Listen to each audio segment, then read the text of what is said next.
my phone instead. So just a reminder to everybody, if you could be as we're close live to your now. microphones as possible to get the best sound recording, and for the participants and the attendees in this meeting so they could best hear you. Thank you so much. We're live. Thank you. I want to welcome everybody to this special session of the Human Relations Commission of the City of Palo Alto. Tonight, we are endeavoring to continue our work on 8 Can't Wait and dealing with police reform. For those of you that are joining for the first time, this is the continuation of a process that was begun with a referral from the City Council, where they asked us to look into 8 Can't Wait and the history and current condition of Black and Brown people in the city of Palo Alto. We have divided our work plan into 2 specific parts. We are dealing with police reform and 8 Can't Wait specifically now. At this point, we have done the following to execute this project. We've had public comment, we had expert opinion, we have had organization of plan. The goal of tonight's meeting is to come out of here with 8 recommendations on one on each point of 8 Can't Wait, and also that each commissioner will add in their personal additional findings for the City Council.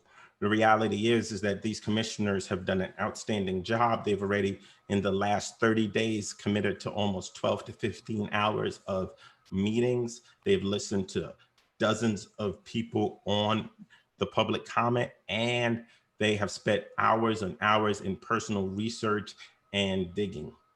Tonight, the way this meeting will be structured, we will start off with, here we go, sorry, pulling up my agenda. We will start with the roll call given by staff. Commissioner Lee, Present.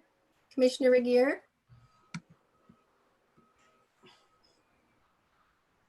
You're muted, Patty. yeah, she's trying to unmute.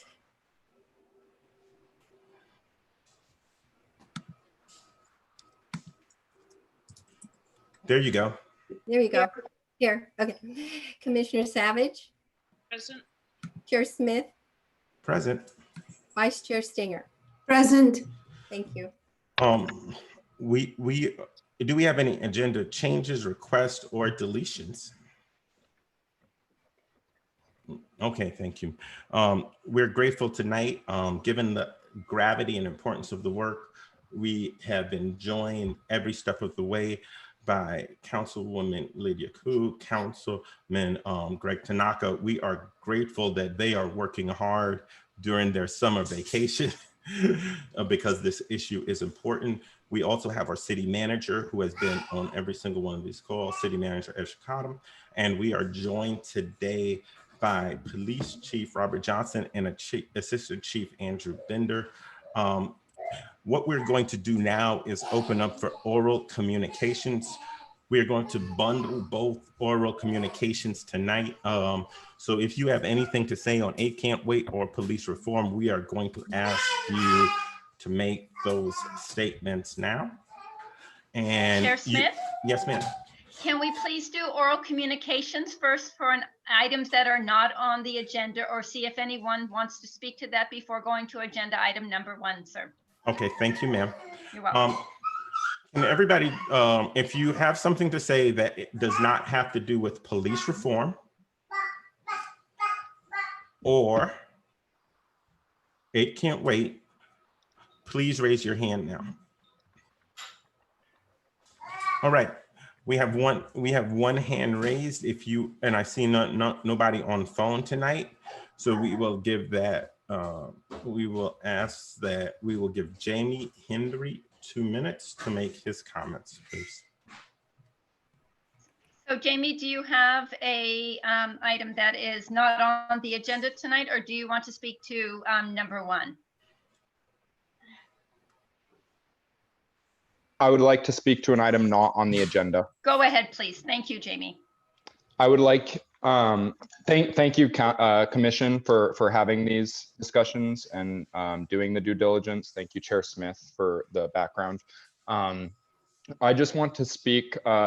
It's related to police reform, but not 8 Can't Wait. I do think that the Commission should also make a recommendation to postpone any further police union contract negotiations until the HRC can come up with a new hiring and promotion policy to send to the council. That's all. Thank you. Thank you, Jamie. Right now, I will ask anyone that has public comments specifically around 8 Can't Wait, which is item number 1 for us, to, well, let me go through how we're going to do the business tonight, and then I'll open up public comment. We are going to split our work into 3 parts. Number 1, we are going to have Assistant Chief Andrew Bender present on 8 Can't Wait. At that point, the commissioner and our council liaison, we will go 1 point at a time. If staff can put the sheet on the screen, please.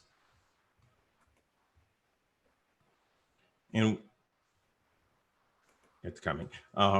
We will go each item at 8 Can't Wait. We will do round robin style of questioning. We have both the assistant chief and the police chief here, and we will be able to ask questions on ban chokeholds and strangleholds. After we do 1 round, we will then see if there is a motion to be had or if further discussion needs to be had at that point. We will vote on each of our recommendations. So whatever we vote as the motions will be what will be written directly in our report. Staff, if we can go to the very bottom of the sheet. Given the depth of work that is done and the complexity of this issue, I will ask each commissioner, and we'll give them 5 minutes each, to make what they think are the appropriate additional findings not related to 8 Can't Wait. So for example, the young man, Jamie, just made a suggestion. If somebody wants to add that into it, because we want to send, because what I believe is that we represent a diversity of opinions and a diversity of our community and diversity of different perspectives. And I believe coming up with one homogeneous statement will do the work we've done disservice. So each commissioner is given 5 minutes to dictate to staff exactly what they want to say for the city council. I would say this, and I would make this recommendation to commissioners, please make it bullet points, because we all know it's easier to digest if you make your points in bullet points. I believe this is an additional finding that I believe the council should take a look at. This is an additional finding the council should take a look at so that it is easily and clear for them. And then finally, we will have a discussion about how we will introduce our findings and how we will do an overview.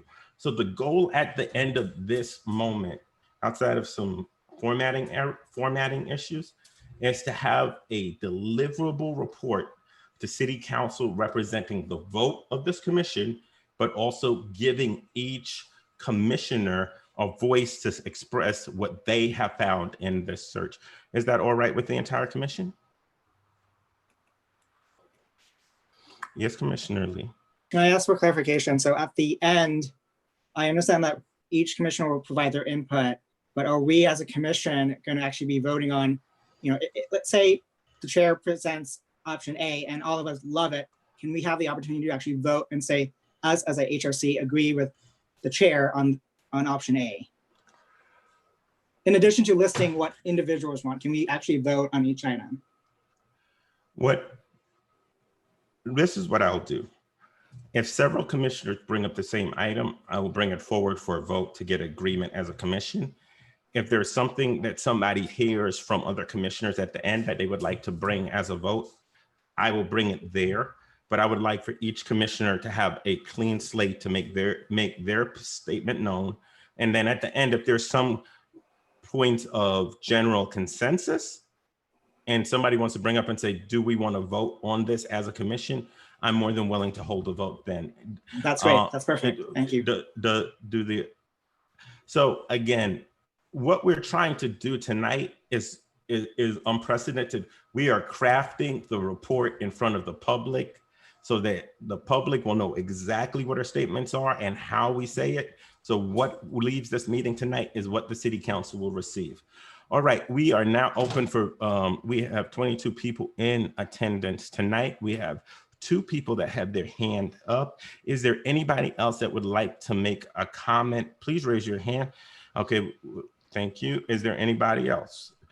Thank you. Is there anyone else? Thank you. Is there anybody else? All right, given the amount of people that we have, I'm willing to say each person has 3 minutes to make their public comments. At this point, after Hamilton Hitchings speaks, we will close the public comment from new people. So if you want to speak, please raise your hand. Thank you, Chair. So I will call on the speakers. If Mary, if you could get the clock up on the screen, please. Yeah, I'm changing it to 3 minutes. I'm sorry, Okay. Mary. I keep switching it up on you tonight. You know what? One of the things is our staff liaison, Mary, is so flexible with me. I'm so grateful for her. Okay, we'll just give it a minute. Thank you for your patience, everyone. Okay.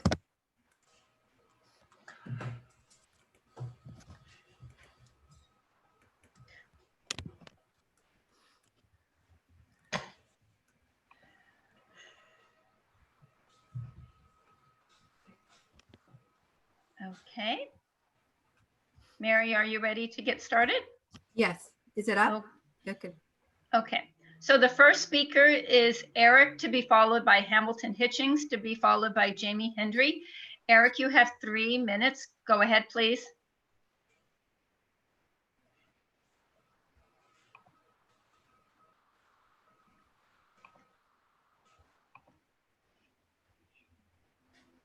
Eric, you might need to unmute on your side. I've been trying to unmute you on mine. Okay, is it sorry about that. I can hear you right now. Go ahead, please. Okay, great. I believe that sensible and sound laws should do no more harm than the problems it seeks to fix. It can't wait, it looks good on paper and it sounds quite noble, because currently there is a vendetta against law enforcement based on false narratives and half-truths. I'll keep it short. If you're not a career criminal or at least breaking the law on a regular basis, you really have no worry about police randomly harassing you. I've known many law enforcement members, and I've worked with some of them before, and they don't have a reason to randomly harass anyone based on how they look or their age or religious beliefs. A law-abiding citizen has virtually zero chance of being apprehended by the police for a random reason, let alone killed. Majority of police killings involve violent confrontations with violent criminals intended to do harm towards others. And most police killings, as brutal as they sound, are justified, unfortunately. It can't wait will simply embolden hardened criminals to prey on innocent citizens. I mean, obviously, Palo Alto is a very low crime rate, but recently I've heard many people complain about bike thefts, and they've been reporting this to police with very little response. So there's not much they can do when people try to steal their stuff. And this is just a very small snippet of the symptom of less police funding. It can't wait will simply make it harder for the police to apprehend criminals, especially violent ones who are armed and who certainly don't play by the rule book. Crime in New York and Chicago has already been up by 150% and more compared to last year, thanks to the so-called police reforms and defunding, which is really early Christmas for criminals if these men have religious beliefs. I believe that law-abiding citizens can only be harmed by these reforms, and our money should be used for better purposes. And if anything, defund the military. The USA spends $700 billion on the military every year, more than the next top 10 nations. But it seems like the welfare and livelihood of taxpayers is less than so-called oil companies, big corporations, and the geopolitical interests of American oil-rich Gulf states. Thank you.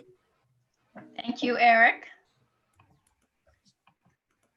The next speaker is Hamilton Hitchings. Hamilton, you have 3 minutes. Go ahead, please. The chair, I would request 5 minutes because that was what was given last time. I did not speak last time and I had no way of guessing how much time I would be given this time. But I will proceed. My name is Hamilton Hitchings. I've lived in Palo Alto for over 25 years and always found the Palo Alto police helpful and still feel they continue to remain an essential part of keeping our community safe. In the past, I have been very disturbed by some of the high-profile events of excessive force by the PAPD. Recently, it has broken my heart to hear the minority citizens and families who have been repeatedly harassed by local police based on the color of their skin. We require Palo Alto to be a safe, welcoming, and fair place for all residents and visitors, regardless of race or socioeconomic status. The Palo Alto City government and police must improve their approach to law enforcement, not only to their policies and practices, but also remove officers who have shown repeated behavior of using excessive force. Please adopt all 8 can't wait measures while trying to understand if minor caveats are warranted to protect the lives of the officers and at-risk civilians when no other alternative is available. I have already written you about why no-walk warrants are inherently dangerous and how Anna Hsu has sponsored a bill in Congress that the majority of Democratic representatives have already voted to support. There are ample opportunities to reduce armed police response to 911 calls. Chief Johnson had just implemented reinstitution of a dedicated community policing officers before budget cuts were implemented, where unarmed, unsworn community police officers would respond to traffic accidents, investigations, filing police reports, and other low-level calls. Please recommend to the community that the community policing program be restored, even if it is funded by reducing armed patrolling officers. The Psychiatric Emergency Response Team, abbreviated PERT, is where a licensed medical clinician is paired with a police officer to respond to 911 crisis calls. This program was approved after the a recent PAPD deadly shooting of a mental health patient on Christmas Eve. However, due to funding and personnel issues, the program's implementation is stalled. Please recommend this program move forward along with similar programs like Eugene, Oregon's Cahoots program. We need to reduce criminalization of mental health, and similarly, police are usually not the most effective responders for homeless issues. In addition, while having unarmed officers conduct traffic stops might reduce shootings, it does not in itself address racial bias in determining who to stop and creates risk to officers if the driver is armed or drunk. In addition, we have cut our traffic officers. Instead, I suggest automatic traffic cameras, which can mail tickets for speeding and stop signs. In addition, I recommend license plate readers in police vehicles to check if a plate belongs to a stolen vehicle or if there's an outstanding warrant to help direct police stops in an unbiased manner. In both the cases, promptly erasing the data not involved in the stop, arrest, or citation is critical to protecting privacy. While privacy can rightly be controversial, these automated methods are already in use by many police departments and would dramatically reduce discretionary police stops based on bias. Transparency is critical, and requiring all police footage to be released within 45 days per California law when a complaint is filed, unless it truly interferes with an investigation, would be a big step forward. Currently, the PAPD policy assumes that releasing a video always interferes with an ongoing investigation. However, I do not believe that is an accurate interpretation of the law and hampers both accountability and justice. The meet and confer rule for officer discipline with binding arbitration allows officers to avoid serious discipline for misconduct, combined with expunging of their records significantly hampers accountability. I have listed a set of recommendations you could make that go beyond 8 can't wait that would significantly reduce armed response, unnecessary criminalization, especially for mental illness, reduce bias police traffic stops while increasing transparency and accountability. Thank you so much, Hamilton. Thank you so much. You're very welcome. Stan. Thank you. The next speaker is Jamie Hendry, to be followed by Raven Malone, and then Kat Snyder. Go ahead, Jamie. Thank you. So I know this isn't typical, but I have to respond to the comments from the caller two before me, Eric. I have close friends who are not criminals and have been violently assaulted by police. And I'm not talking about a friend one time. I'm talking about several friends multiple times. So you're just wrong there. There are plenty of instances of non-violent offenders and non-criminals being assaulted by police officers, not only in our city, but all across the country. The George Floyd killing, he paid with a $20 supposedly counterfeit bill, and he was murdered. That he was not a violent threat to anyone. Eric, you are wrong. On 8 Can't Wait, I think there should be no caveats when you accept all of the points of 8 Can't Wait. 8 Can't Wait already takes into account that officer safety in that it's asking for a warning before shooting. It's not asking the officer to never shoot. There don't need to be caveats for 8 Can't Wait. And if we start putting caveats on such a simple policy, that's going to hamstring all of our future efforts to create a more just and equitable police force in Palo Alto. I do agree with Eric on the insistence that any officer with repeated or even one excessive force lawsuit or complaint against them should be immediately and permanently removed from the force. And this should apply to previous members of the force as well, such as Officer Wayne Benitez, who is still receiving 6 figures from the city in his pension. So I think that's something, like I mentioned before, that needs to be negotiated in the police union contract. The police union contract is set to run out early next year, I believe, and they're in the process of negotiating the next one. If we wait, then we are going to lose our opportunity for another 3 years to make major reforms in the police department. If the HRC does not forcefully insist to the council to delay all police union contract negotiations until we have reviewed our hiring and promotion policies, then we are not going to be able to act on the reforms that the community will want. That is the most important thing that we need to do. 8 Can't Wait is simple. It should be passed with no caveats, and the police union contract needs to be our priority. Thank you. Thank you, Jamie. The next speaker is Raven Malone, to be followed by Kat Snyder, to be followed by Mohit Mukim.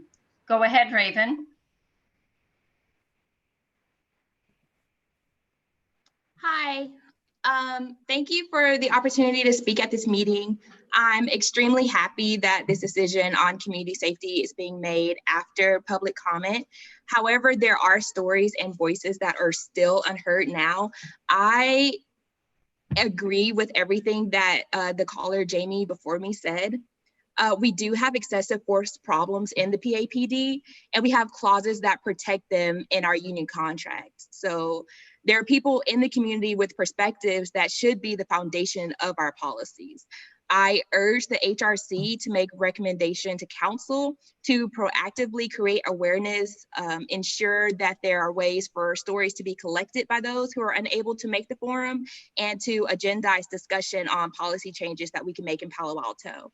I just want us to ensure that every person in our community feels safe. I want to feel safe, and I want our council to show us that this matters to them. And I yield the rest of my time. Thank you, Raven.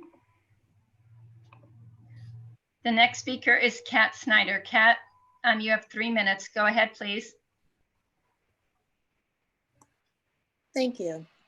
I noticed that last time y'all mentioned that these issues span more than just the police department, but our culture more generally, and we ought to work together as a community to see how we as Palo Altans can change that. So I just wanted to give one specific example. In our own backyard, we have Palantir Technologies. They have offices downtown, and they sell predictive policing technology to cities around the US. Studies of predictive policing show that not only is it not especially effective, but that it is extremely biased against poor communities of color. Los Angeles finally banned the use of Palantir's predictive policing technology in 2019, as did New Orleans in 2018, once city officials found out that it was secretly being used there. Palantir's predictive policing tech has also been used in New York City and Salt Lake City, and like a number of other police departments so far only known to Palantir. We in Palo Alto celebrate Palantir by name in our city budget under the introductory section titled Palo Alto at a Glance.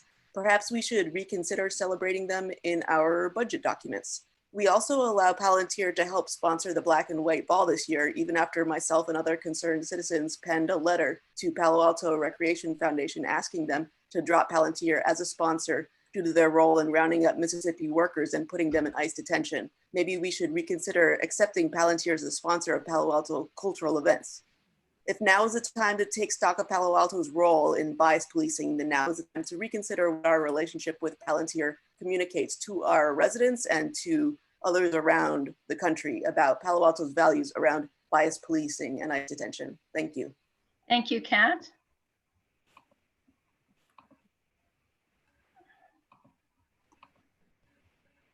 I'm sorry, I'm having a technical issue, so hold on just a second.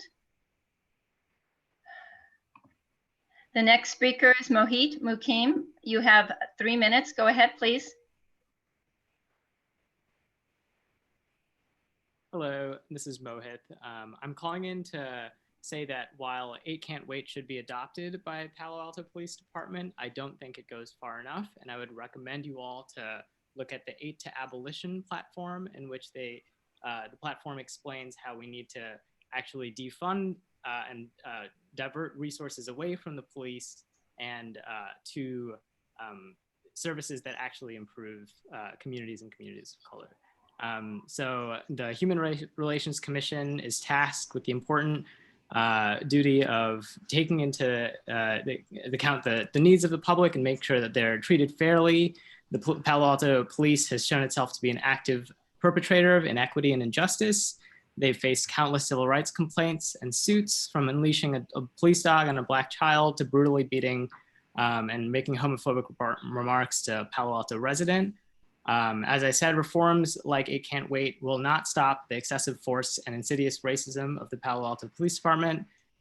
Things like body cameras, bans on certain practices, and additional training distribute more of our tax dollars to the police and away from community programs. The fact is that Palo Alto is segregated. If we look at the recent census, we find that less than 2% of the population is Black and less than 6% Latinx. We can trace this literally to redlining and racist real estate practices. It's just safe to say that Black and Latinx people have never been a salient or thriving part of the Palo Alto community. Instead, Black and Latinx people come into Palo Alto as minimum wage workers holding down service and domestic jobs, such as waiters, nannies, or gardeners. You might ask why this is important. It's because the police disproportionately criminalize Black and brown bodies in Palo Alto. The fact is, the police uphold white supremacy, and while that may sound a little jarring to you, we can see this in the ways the police forces emerge directly from slave patrols. I don't think I have to make the case anymore that the police is a racist institution. This is why we are here in this moment and why thousands around the world have taken to protesting policing in the last few weeks. I call on you to take action and demand that City Council amend their budget. The expenditures spent on police could instead be diverted to meeting the critical needs of fellow residents that are crucial for increasing quality of life measures, such as an increase in affordable housing, healthcare services, childcare services, and education. Our policy and spending need to be life-affirming and truly provide safety, not merely for the rich and white, but for everyone. I yield the rest of my time. Thank you. Thank you, Moet. The next speaker is Winter Dellenbach. Winter, go ahead, please.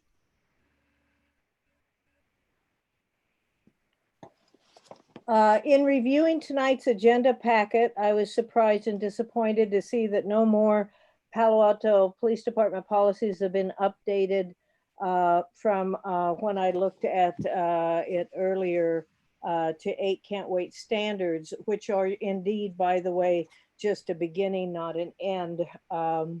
But there is instead an unnecessary defensiveness against change when I looked at the packet into tonight's agenda from the PAPD. I noticed that some state laws are cited under PAPD policies that seem to be an attempt to justify not changing policies.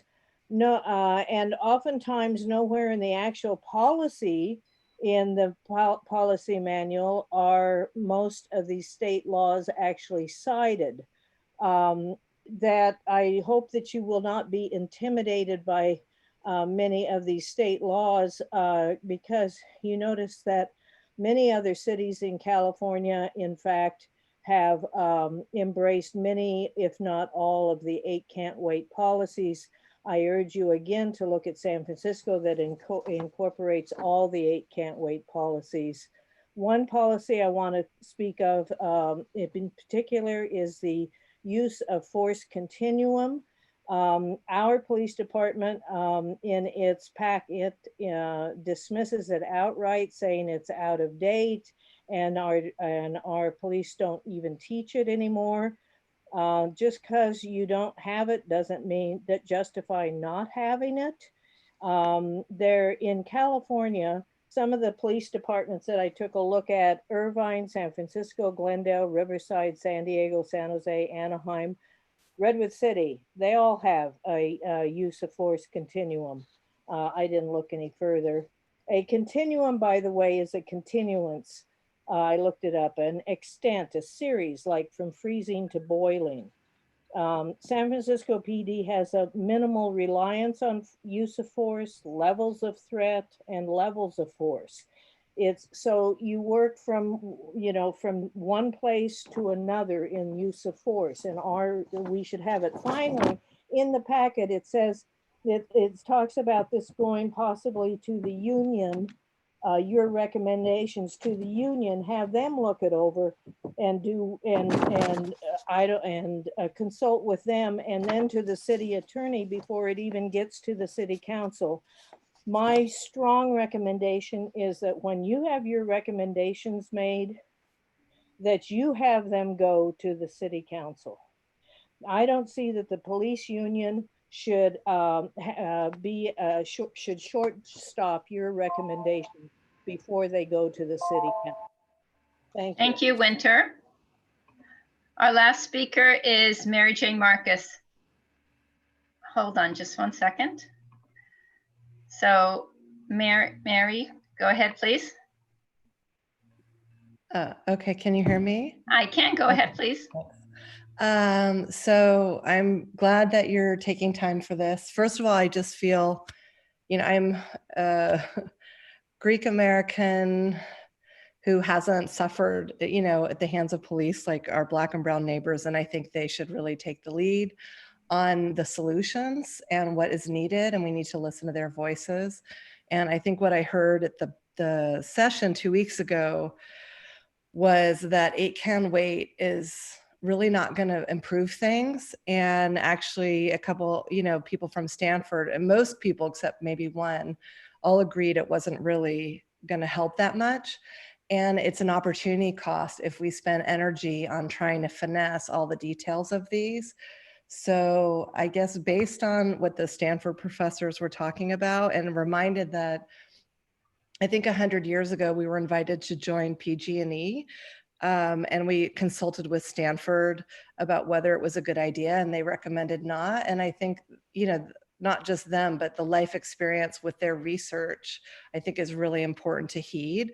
And I just urge you to tell the city council that you do not want them to spend their time on this, on 8 can't wait, and that they need to take more profound changes, you know, 75% cut in police budget, look at how do we build a safe and inclusive community here for everyone, a thriving place, you know, addressing a lot of the structural racism and problems we've had in our history. So I just urge you to get the city council to move away from this quick fix so that they can ignore it and take more radical steps to really make Palo Alto a place where everyone is not just welcome kind of in theory or from the police, but actually can live here and is included in our community. So thank you.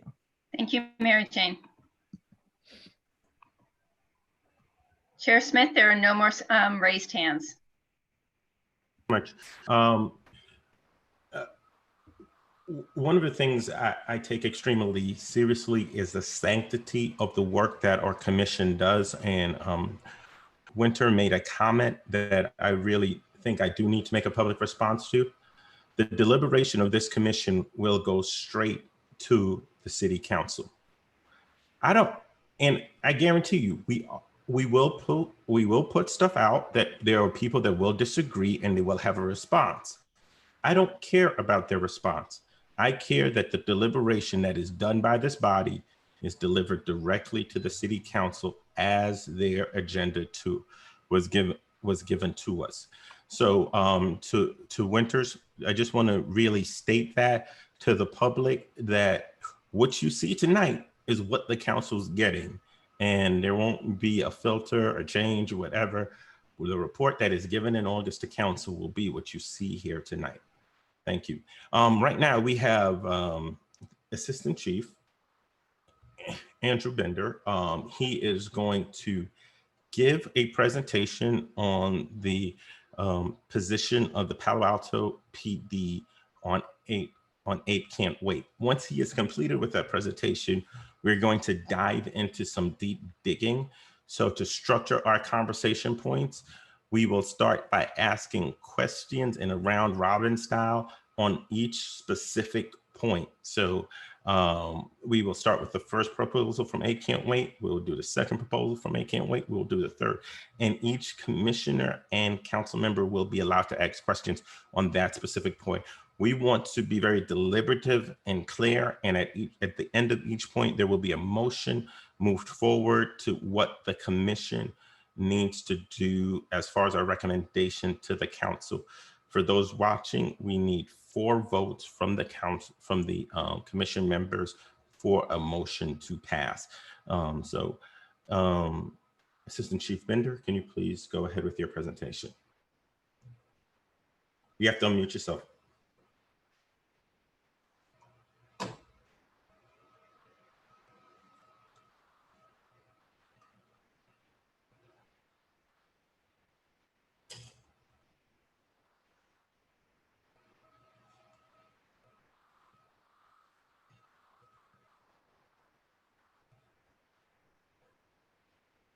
Assistant Chief, can you please unmute yourself?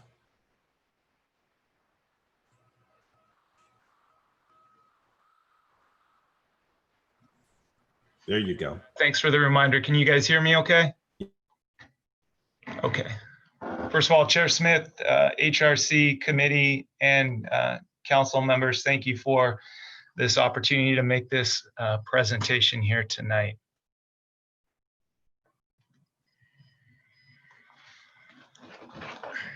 So as an overview, let's first talk about what this presentation is going to cover. My primary goal for tonight will be to discuss how Palo Alto's policy and the law measure up with 8 Can't Wait. But before we get into that comparison, I want to briefly discuss Campaign Zero and their 2016 academic study and its influence on 8 Can't Wait. Lastly, after the presentation, as Chair Smith has discussed already, we'll open up for a question and answer session for the committee to give you all an opportunity to ask questions and or seek clarifications on this topic or anything that I've shared tonight.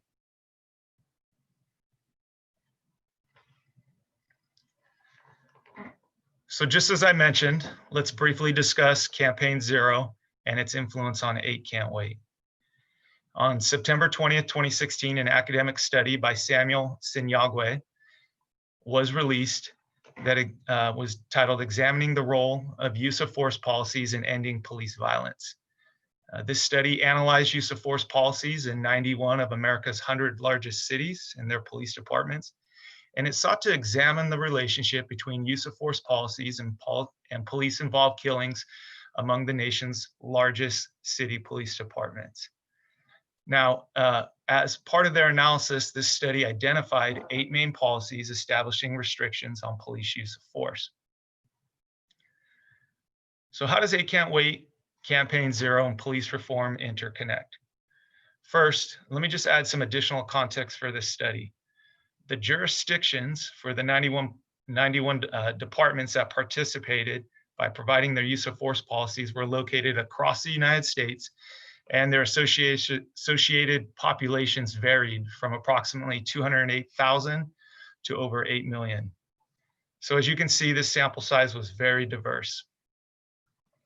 I think this study is important and should be considered for a few reasons. Number one, 8 Can't Wait has incorporated the findings from this academic study in Campaign Zero as part of their campaign for police reform. And number two, the 8 main policies identified by Samuel Scantwait in Campaign Zero provide additional verbiage in their noted policies. One of the callers referred to them as nuances that allow for some additional latitude in force policies not mentioned as part of the 8 Can't Wait campaign platform.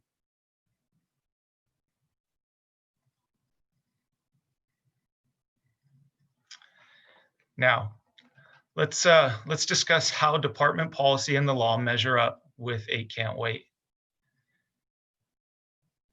The first recommendation that you see here from 8 Can't Wait is to ban chokeholds and strangleholds. As you can see, the use of the carotid control is not authorized by department policy.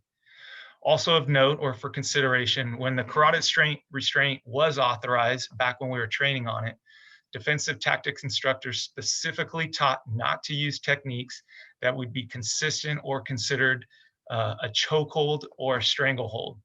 So basically techniques that could restrict breathing or place pressure on the back of a person's neck. And lastly, as you see here, the department revised this policy on June 9th, 2020.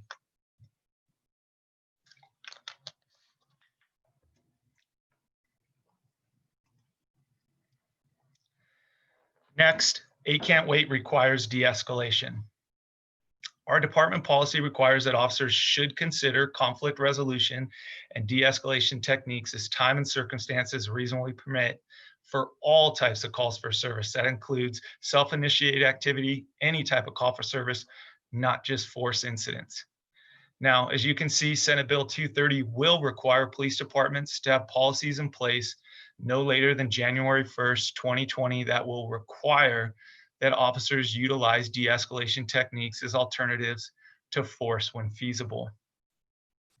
Just for some consideration and context, SB 230's verbiage is consistent with Campaign Zero's policy on force, which requires officers to de-escalate situations when possible. Now, I do believe there is an opportunity here for the police department to strengthen and make clear its expectations for officers utilizing de-escalation techniques prior to the law's imposed deadline. And as part of our internal examination of our policy, the department has already engaged its employee associations about revising this policy language.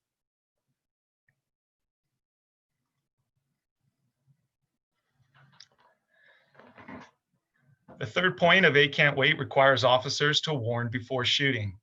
As you can see, our department policy and Assembly Bill 392 are very similar, and both require officers to warn that deadly force may be used when feasible. Our policy and AB 392 are also consistent with Campaign Zero's policy verbiage on this subject, which also requires officers to give a verbal warning when possible. So you may be asking, why would our policy and the law allow for the caveat of where feasible in requiring officers to warn that deadly force may be used? Well, keep in mind that use of force incidents, especially those involving deadly force, can be very dynamic and unpredictable. And as stated in SB 230, no policy can anticipate every conceivable situation or exceptional circumstance which officers may face. So an example that comes to mind where it might not be feasible to warn that deadly force may be used would be an officer being ambushed with a firearm, or if someone points a firearm at an officer without warning and begins shooting, and that officer needs to immediately react with deadly force to save their life or the life of another.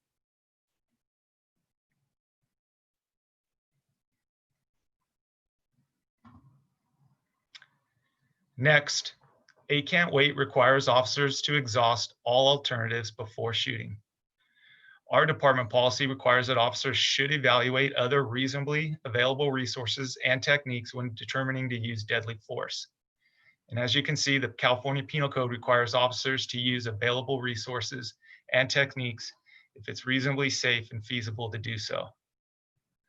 Let me just share a few points for consideration. As I just mentioned, because the use of force incidents are so dynamic and unpredictable and can rapidly unfold, requiring officers to exhaust all alternatives before shooting is neither safe nor feasible. An example of this might be an active shooter scenario at a school or a public event that needs immediate police intervention to save lives. Requiring an officer to exhaust all alternatives before shooting the active shooter would put innocent lives at risk and is not practical in light of the particular circumstances. And then just one more point of consideration. This law, the law in this case, which is Penal Code 835, it does supersede department policy and officers are required to abide by that. And with that said, I do believe that this is another area where department policy can be improved to be consistent with the California Penal Code.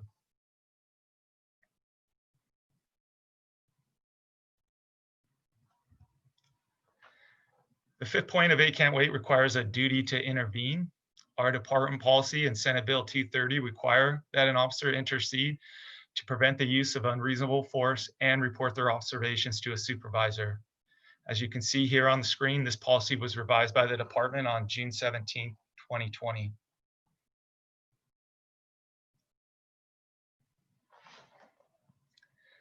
Next, 8 can't wait bans shooting at moving vehicles.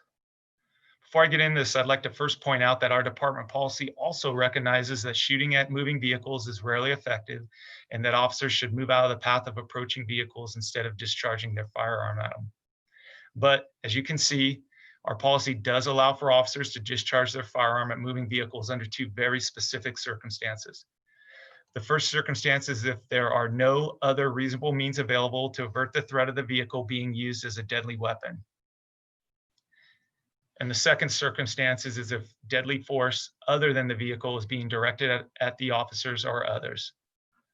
So let me give you an example of each of these circumstances where our policy would allow for an officer to discharge their weapon at a moving vehicle.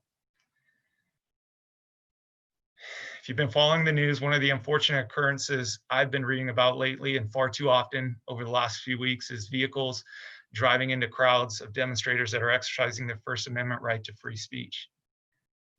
Just recently on the 4th of July, a vehicle in Seattle drove into a group of demonstrators and killed one person and seriously injured another. Our policy, as stated, would allow an officer to shoot at this vehicle in the scenario to stop it in defense of the lives of those who are in the crowd. The second example I'd like to give involves an incident in Oakland in late May of this year in which a security guard was killed and his partner was wounded from gunfire that came from a moving vehicle. In this incident, the gunman opened the sliding side door of the van and fired shots from a vehicle.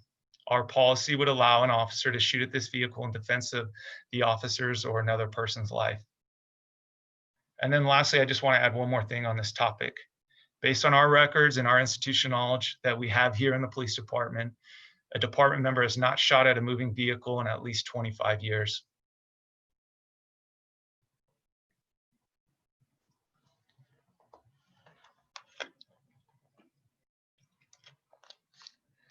The seventh point of 8 can't wait requires a use of force continuum. Our department requires officers to use only that amount of force necessary that's based on the totality of the circumstances known to the officer. Our policy also restricts when an officer can use a taser or deadly force. Additionally, you'll see that Senate Bill 230 restricts officers to using only a level of force that is proportional to the seriousness of the offense. So instead of a force continuum, our department policy uses a force options model that is based on the California Penal Code and the case law set forth by the United States Supreme Court in the case of Graham versus Connor. Now, in regards to the use of force continuum, as mentioned during a previous call, this is an outdated model that hasn't been taught in Palo Alto in over a decade. The use of force continuum does not provide for an entire set of circumstances or options based on the uniqueness of any given situation. And I just want to remind you what SB 230 says, that no policy can anticipate every conceivable situation or exceptional circumstance which an officer can face. With that, our policy allows for our officers to interpret situation and use a force option that is reasonably necessary and proportional based on the seriousness of the offense.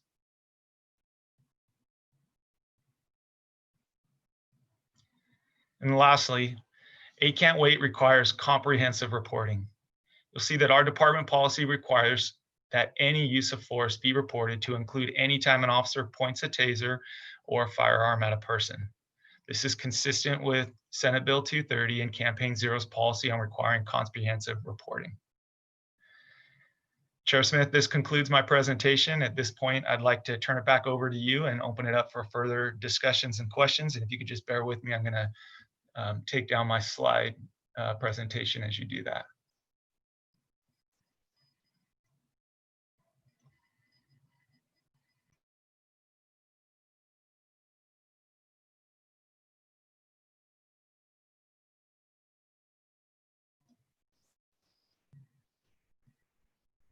I'm muted. Sorry. Staff, can we put up the matrix where we working from tonight? Sorry about that.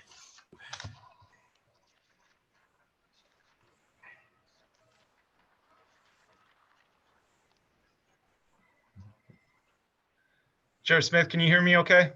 Yeah, I hear you clearly. Okay, Thank sir, you. the floor is yours. Oh, can everybody hear me? Oh, there we go. Okay, can we go back to the top? All right, at this point, we're going to go round robin style. We are going to start with point number 1 on ban chokeholds and strangleholds. To be fair, we are going to alternate between starting at the front of the alphabet to the back of the alphabet, so each group will have different approach on it. I will start with the first one, which is ban chokeholds and strangleholds, and we can take it off the screen now. And I'm going to ask that Commissioner Lee, if you have any questions for PD, and then we will go alphabetically, then we'll do our 2 council liaisons to ask questions on this specific point on the chokeholds. Well, I appreciate our 2 chiefs being here. My first question regarding this particular item. So in the Campaign Zero model use of policy, they explicitly prohibit a number of different items: chokeholds, strangleholds, lateral vascular neck restraints, carotid restraints, chest compressions, and other tactics that restrict oxygen or blood flow to the head or neck. So I want to understand from our police department whether carotid control hold includes all of those other types of restraints as indicated in the model use of policy that Campaign Zero has put out.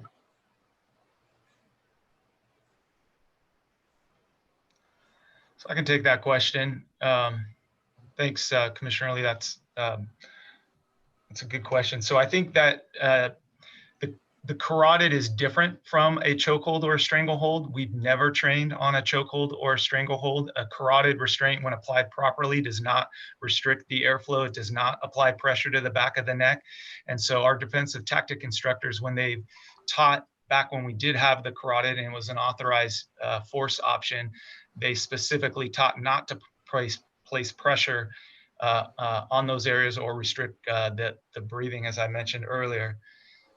So that's why you don't see it in there. We don't teach on it. Okay. We never have. And I just want to make one more point. I think a lot of people, everyone on the committee in preparation of this has gone through policy. And I think one of the things that is important to remember or consider about policy is no policy manual is set up to delineate every possible tool, technique, or situation that an officer can face. Okay, well, I appreciate that answer. So it sounds like they're different tactics, but the police department hasn't trained on them. So from the police department's perspective, would there be any objection then to updating the policy to include the model language, which you already do not train on? Is there any actual objection to including those at this point? So I think this is going to be a reoccurring thing that you're going to hear from me and Chief Johnson, and that is that the police department is open to looking at anything that can make our agency better. And that is something that we can take under consideration to determine if that needs to be added to our policy manual. Sorry, could you just clarify in terms of like, what would you need to consider there if you're not already training folks on that? What would there need to be considered to actually, and that would be my last question for this one, but what would you need to consider prior to making that addition if you're not already training folks on it? Anytime that we're going to revise a policy, that's something that we're going to discuss with our employee associations and see if they have an issue or if they have any comment on that. But again, if we're talking about adding something that the department already does not do or does not train on, I mean, I can only speak for myself. I think that's a reasonable request. Okay, appreciate it. Thank you. Thank you, Chair Smith. Commissioner Regehr?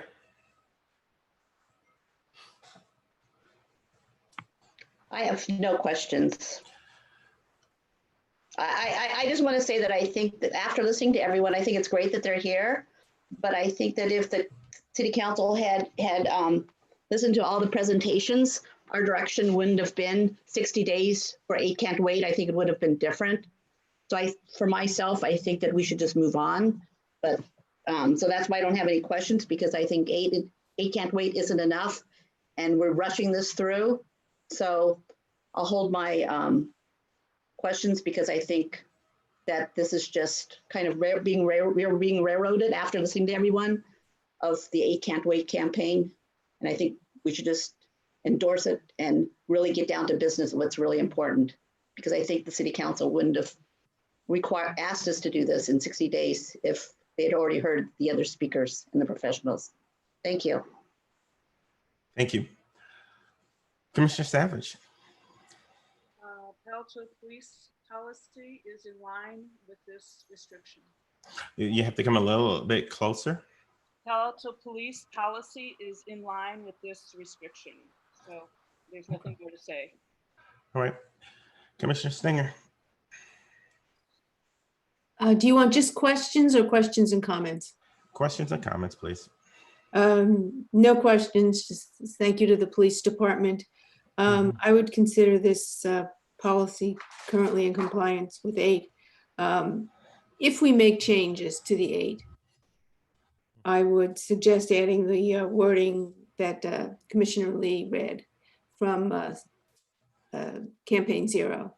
And I would add that wording for emphasis. But my preference would be to keep this simple and make no changes and get it through council quickly. Thank you.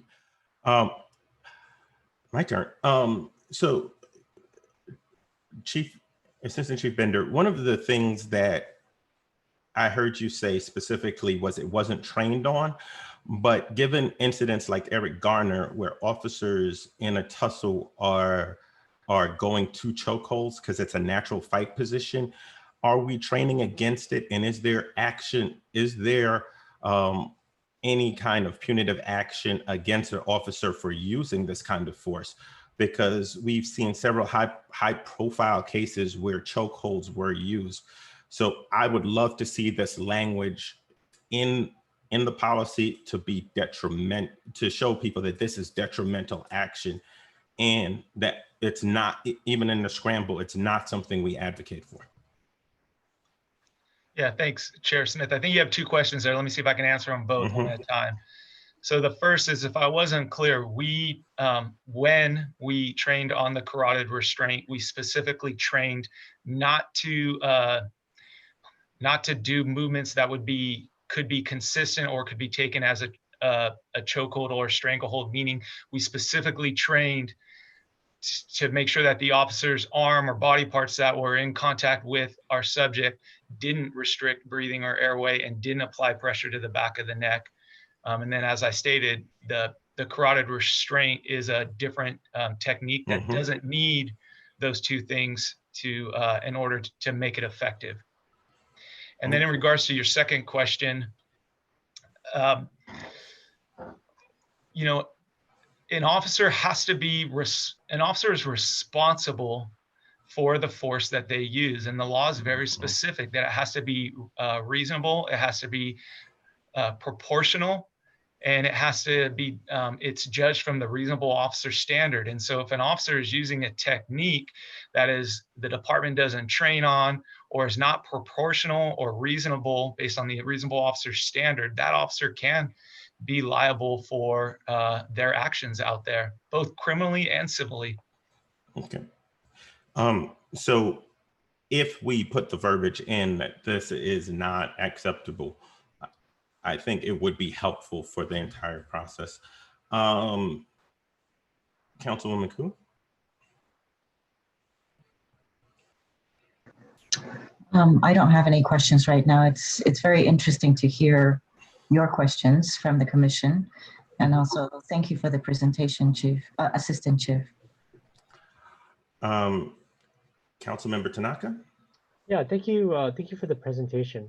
First question is it possible for you guys to, I can't seem to find it in my email, but is it possible for Assistant Chief Binder for you to send us the presentation that you just presented, just so that we have it, we flip through it as we listen. And then second question is and it's a little bit more broader than this specific item, but it seems like a lot of these policies have already been adopted.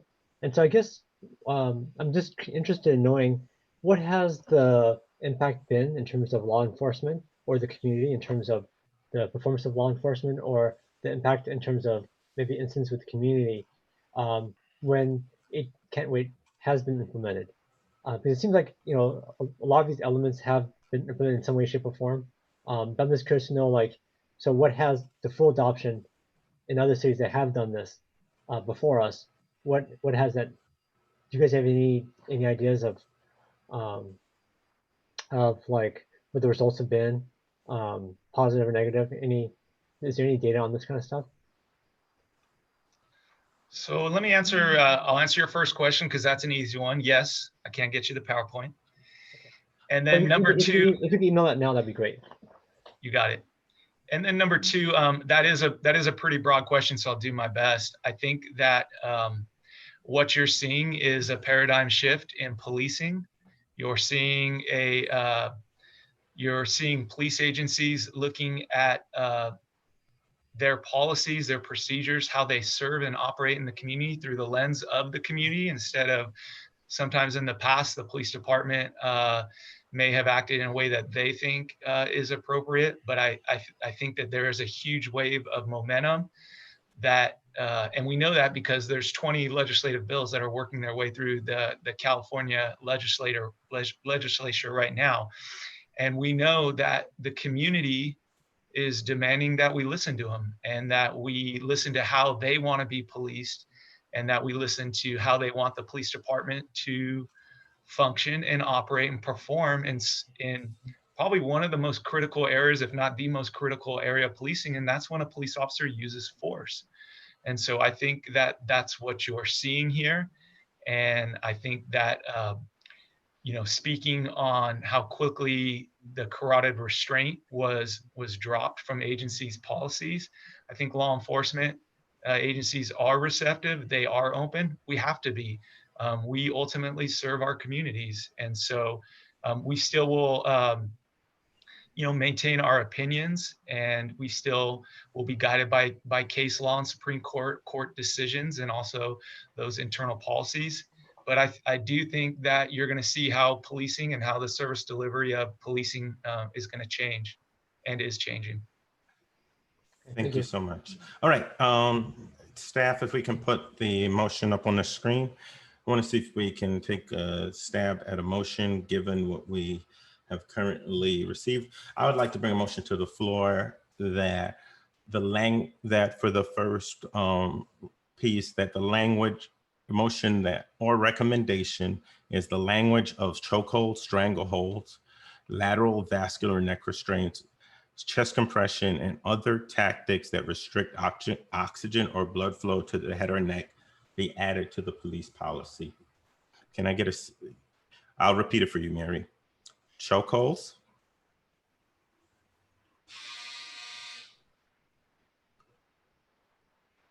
strangleholds, lateral vascular neck restraints,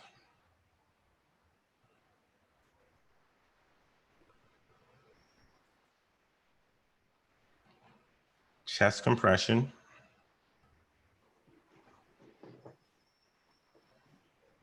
any other tactics that restrict oxygen or blood flow to head or neck.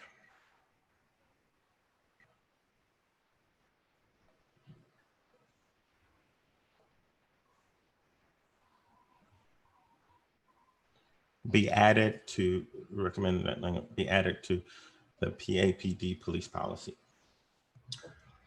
Do I have a second on the motion? I second. it. Wow. I think I seconded it first time. I should bring y'all to my meetings at my other job. Okay, we will take a commission vote at this moment. Wait, we get to speak to our second, right? I get to speak to my second. Commissioner. If I might. Well, I seconded it while you were reading it. So Wait.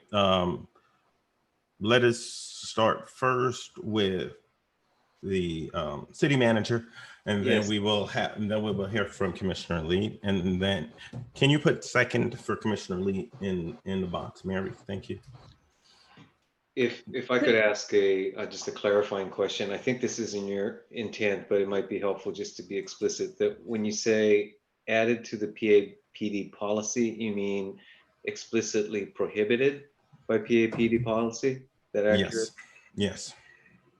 That one of the things that in speaking with our chief and assistant chief, one of the things I generally want to see is the highest possible language put in as safety restraints. And given some of the national stories that I have witnessed in my community, have witnessed over the past 4 or 5 years with strangling and choking and those things, I believe it becomes very critical to, as Palo Alto being a model city, to have that language in its policy. Can I, Chair? Yes, Chief. Yes. Yeah, yes, Chief. just so I have clarification, not to tell you how to craft a motion, but the area that you bring into the equation, which is dramatically changes it, is any application of force, chest compressions, or any tactics that restrict blood flow. Well, there's a lot of things during a fight that are going to restrict blood flow. I think the intent of 8 Can't Wait is the chokeholds, bands, pressure around the neck. If I fall on an individual during a fight, I'm going to restrict his oxygen flow just due to my body weight. Are you now telling me that's going to be a policy violation? No, because I think, to take a step back, if anybody watches a body cam video and they see an officer fall in a struggle, they're not going to say the fall is intentional action, but very much like Eric Garner, where he was on the ground and the officer was grabbing him from the back, although it wasn't trained by New York City, he was being choked. And we want to make sure that everybody in that space, that the other officers are watching, they know that this is something they have to report as a chokehold, because a chokehold is an issue. Yeah, I'm just going to make it clear. I have no problem with banning the chokehold, stranglehold, or even the carotid restraint, or any technique that applies pressure to the neck. Where I'm going to have to say I would have an issue is when you start bringing in other techniques and tactics related to other parts of the body that could be perceived. Because again, when you're in a fight, there are many things that happen, and some intentional, some unintentional, but you're really going to restrict an officer's ability to defend themselves if they're concerned about every part of their body potentially restricting oxygen. That is not the intent, but it happens. So I think we need to be specific on what we're trying to accomplish with these objectives. Yeah, and I think the word any tactics that are designed. So I know when you teach martial arts self-defense, there are tactics that are trained that have a specific effect on the body, like a chokehold or an arm lock or a leg lock. They have different impacts and they're trained that way. So if somebody does a tactic that is designed specifically to stop somebody from breathing or restricting breathing as the start, that's an issue, I believe. Okay, well, I can assure you, based on the way you've worded this, this will have some ramifications that, but again, it's your motion. I just wanted to provide my input on it. Okay, thank you so much, Chief. I am. Chair Smith, may I speak to my second? Yeah, well, we're open up for discussion from the commission, so you can speak at this point. Well, I mean, point of clarification, when a motion's made, the maker and the seconder of the motion get to speak to it before there's discussion on it. The chair of the meeting can decide how to run the meeting. Thank you, sir. Okay, well, that's not how the rules work, but for me, this one is an easy no-brainer. It's clear that current PAPD policy does not comply with this element of 8 can't wait. There's no arguing around that. If you look at the PAPD policy and redline it against the model policy, there's a lot of tactics that are missing, and those are the ones that have been listed in the motion. And I have been unpersuaded by the arguments presented so far about why we would not incorporate these into our policy, especially considering that we're currently not using them in practice. But the idea of the policy is to put folks on notice in the future that these are unacceptable. Certainly they haven't happened so far, but that's the point of the policy. And so I think this one is an easy one for me to say, yes, we need to implement improvement. And I'm a little bit disappointed with the reluctance of the police department to actually comply fully with this one. And I hope in the future that there's a bit more good faith. So that's why I'm supporting this motion. Can I make one comment from commissioners, PB, everybody that's participating? Let us just stick to the policy. I guarantee you tonight, we are going to have points of disagreements. Let's just stick to the policy and not have the other commentary on who's disappointed with who, because it'll make it a lot longer night, and it'll make us having constructive dialogue more difficult the longer the night goes on. Thank you. May we take are we ready for a vote, Commission? Yes, Commissioner Singer. I wondered if, to me, this reads that it is just prohibiting tactics that are restricting blood flow to the head or neck. And I wonder if Chief Johnson can give me alternative wording so that I have a comparison. What would that wording be that would be with question?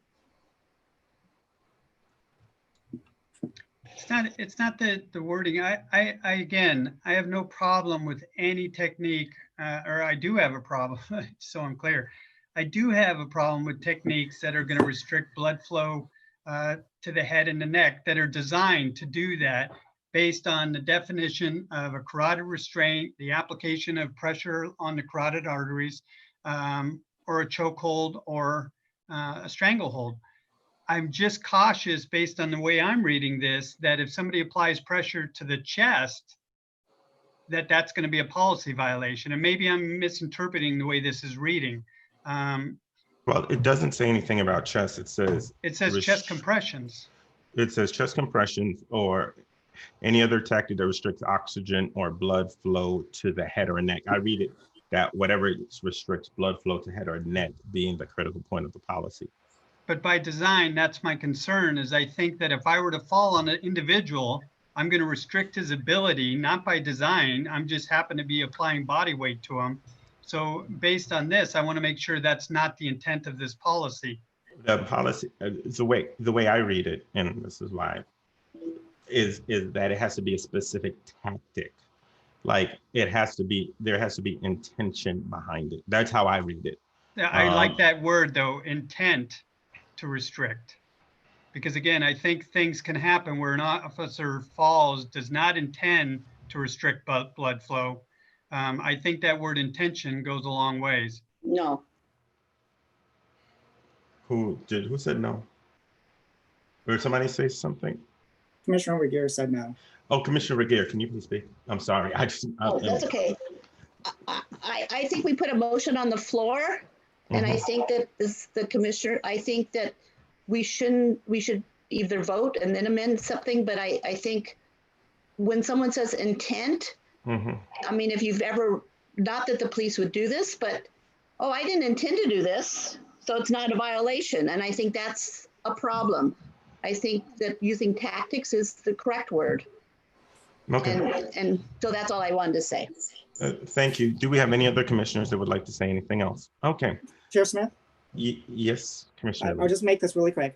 You know, the language we have here, all of these tactics are in the model policy. So that's, I'm going to leave it at that. That's the model policy. We should be following it. Okay, so let us take to a vote. We'll do this alphabetically. Commissioner Lee. Aye.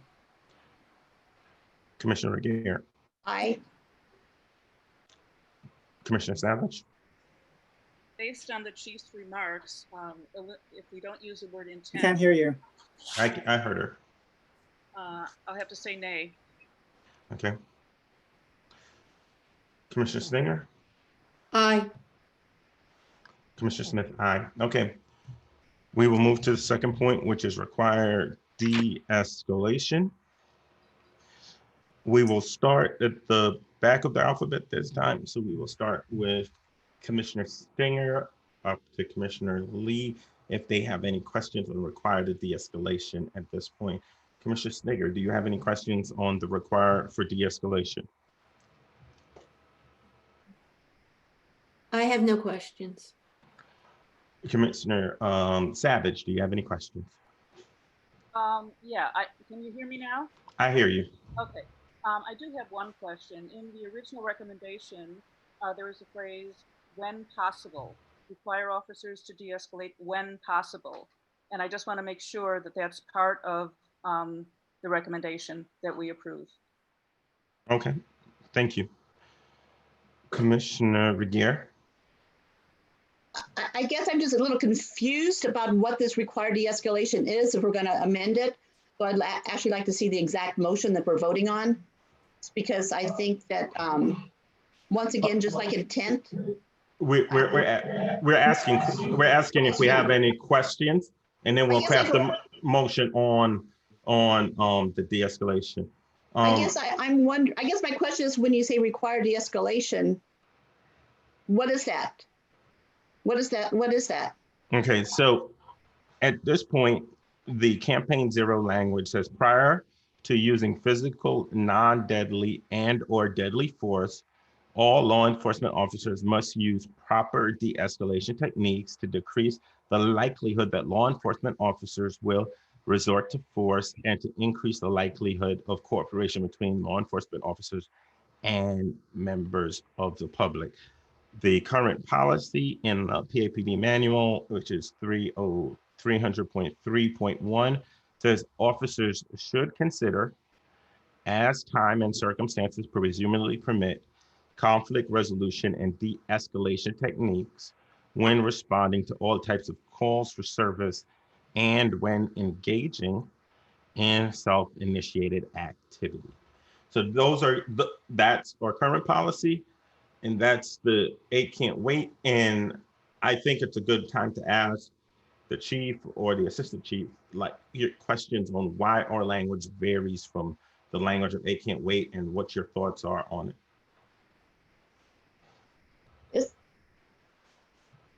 Chair Smith, I can start to answer that, and then Chief Johnson, if you need to jump in or would like to, go ahead. I think that, and I pointed this out in my slideshow, I want to just say, first off, I do think that the department can do a better job in firming up this language so that it's consistent with SB 230. That is coming, but it's important to get out in front on this and do it before that deadline. And I think that there are important caveats, though, that when feasible, officers should use de-escalation tactics. I think that caveat of where feasible is important because, there could be a scenario where de-escalation tactics aren't feasible, such as an officer maybe gets attacked or assaulted from behind and there's an immediate physical type of altercation. That's not an appropriate time. That wouldn't be a feasible time for the officer to engage in necessarily de-escalation tactics. But I do think, going back to my original point, I do feel like our policy should, instead of saying should consider, our policy should read shall consider when feasible. Okay. Commissioner Regier, do you have any questions? I had a question about de-escalation in regards to intel. I mean, I guess that's my concern, is that if a police officer hears something, the intel might be different than the actual, and there's nothing about, when you say should consider or shall consider, they could be getting intel about one thing and it's really, and I'm concerned about that they're using that as that they're getting wrong intel and that's my concern with this, and I don't know how to put it in. So you're basically saying they're prejudging the situation to what feasible is? They could be with getting the wrong intel from the community or in their observation. And I don't know how to put that in the conflict resolution, and de-escalation is intel. Do you the chief have any response to that? I'm not sure if I quite understand the question, but I'll do my best. And with all due respect, I think that one of the purposes of de-escalation is to avoid force or the officer having to use force. So employing de-escalation techniques such as talking to the person, using a calm demeanor or a calm tone, maybe trying to reason with the person. Those are all things that are tactics that the officer is going to use. And there may be intel that's gained to that, but it's intel or it's tactics that the officer is using so the officer can avoid having to resort to using force. So let's say an police hears that there's a person that murdered his wife, or there's an African American that is walking in my neighborhood and I've never seen them before, and we've just had a robbery. And that's the intel I guess that's my concern about de-escalation and what the information that they're receiving. I mean, well, Andrew, I'll go ahead and respond to that. You know, one of the things that we do exceptionally well here is take in information, analyze it, and still respond very professionally and appropriately. We have on numerous occasions responded to calls just like that. We refer to them as swatting sometimes, where somebody calls in, says they've taken somebody hostage, they're in a house. That could immediately end up in a life-threatening situation. And we've been able to de-escalate that by going into it with open eyes and looking at everything that we have before making decisions. So again, I can't get into every single call that we take in, but they're very good about processing the information that's provided to us and then responding appropriately based on what they see in front of them. So that the second component of your concern really has to do with maybe community education on what they're calling in for, and that's probably for another discussion. I guess I'm concerned about that because that's not what I've heard or had people exactly tell me. So I guess I would like to keep it the way we have. Make a motion and. Yep. We'll get to the motion in about 2 seconds. Yeah, because that's not what I've heard from the community or have experienced. Commissioner Lee? Yeah, so I had 2 questions. So the assistant chief has been mentioning, SB 230 and other state laws.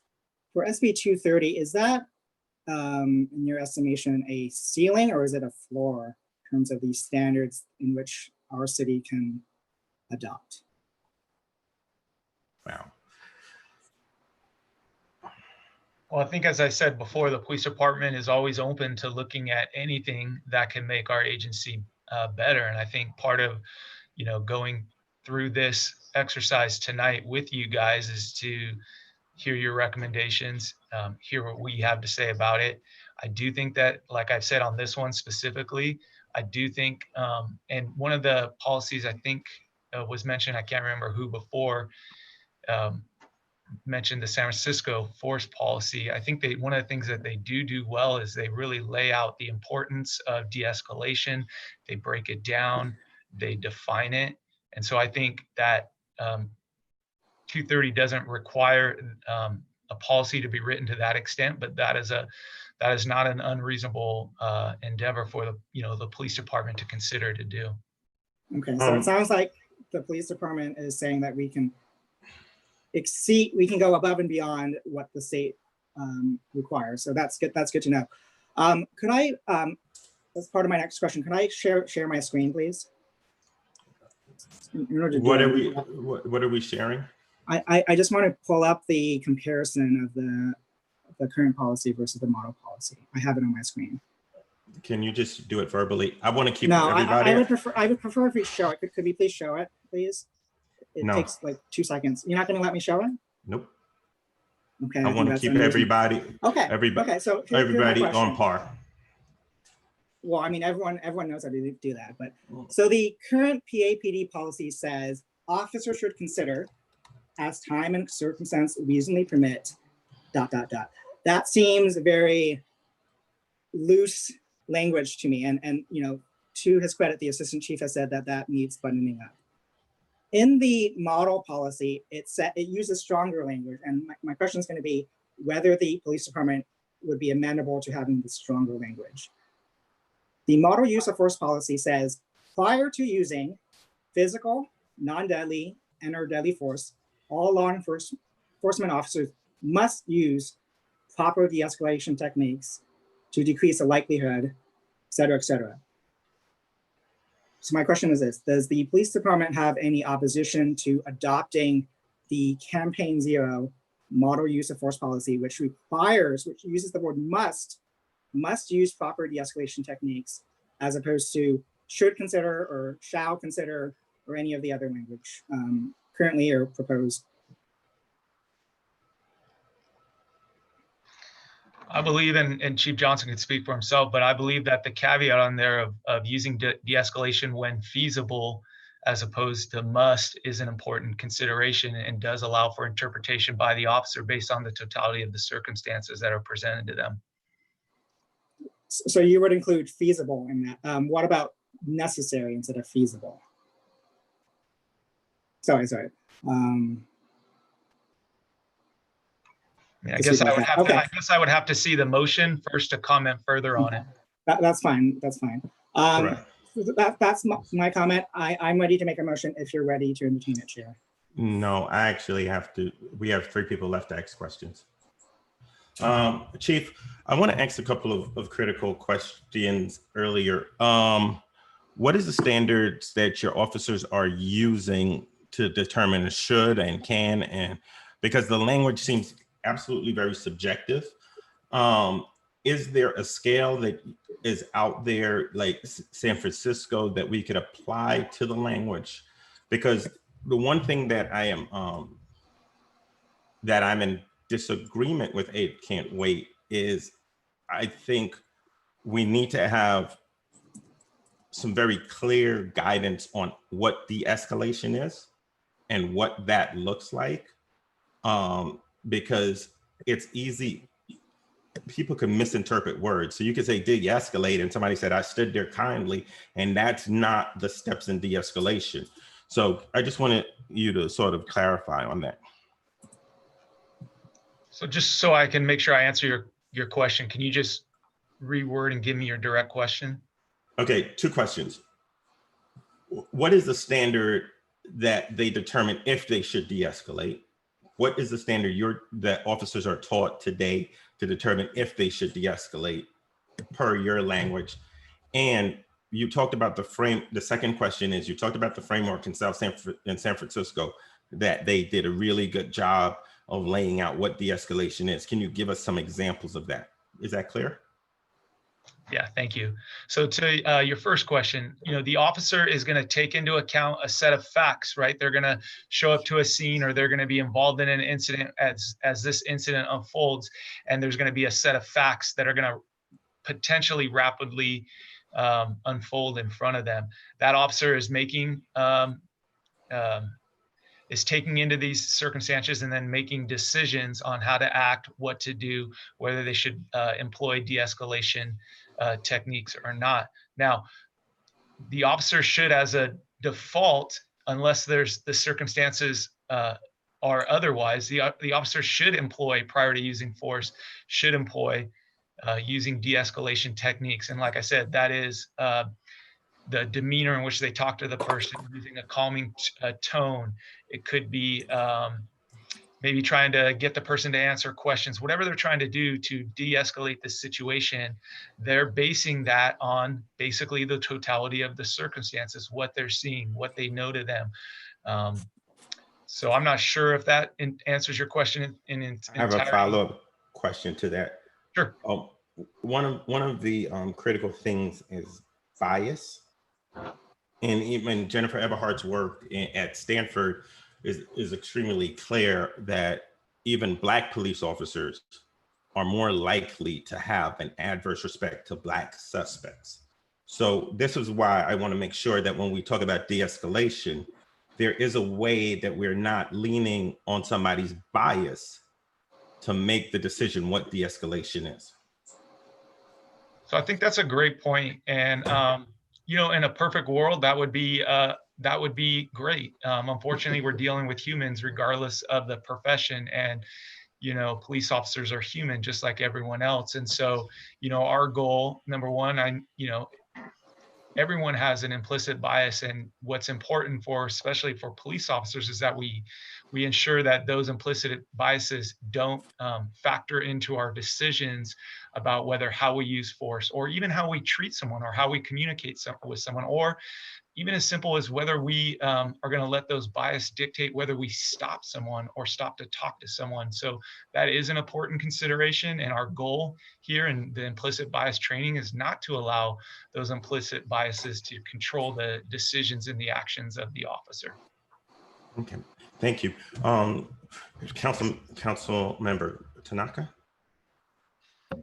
Now, the only question I have is the same one I had before. Assistant Chief Binder, I didn't get the presentation. Can you send it again for some reason?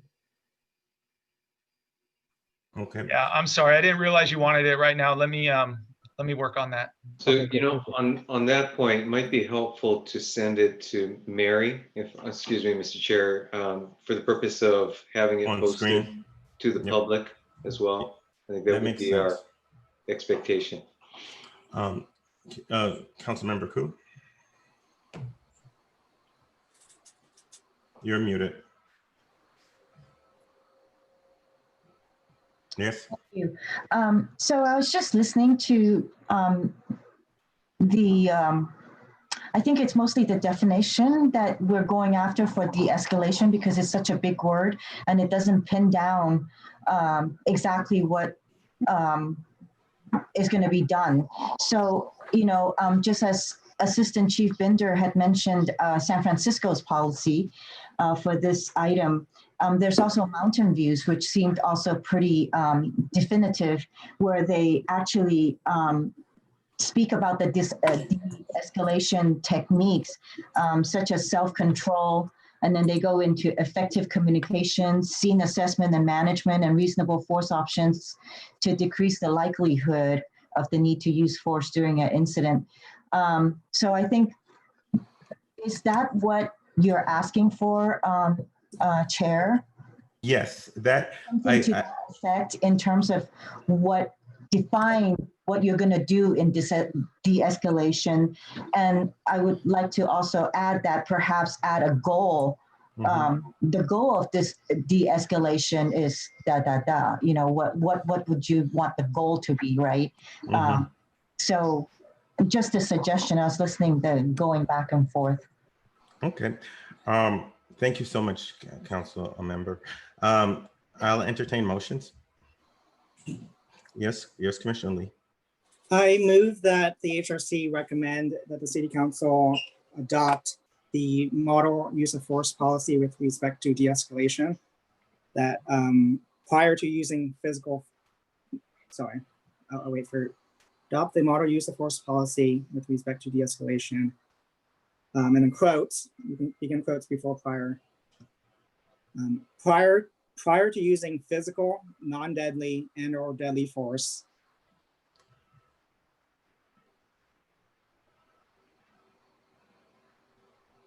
all law enforcement officers must use proper de-escalation techniques.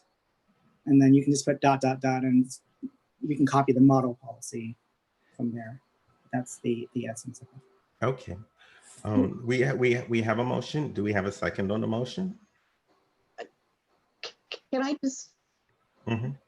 Yes. But second, but I kind of want, instead of physical, I like to put physical and verbal and mental, not just physical, because Would you accept an amendment to your physical and motion? mental and verbal.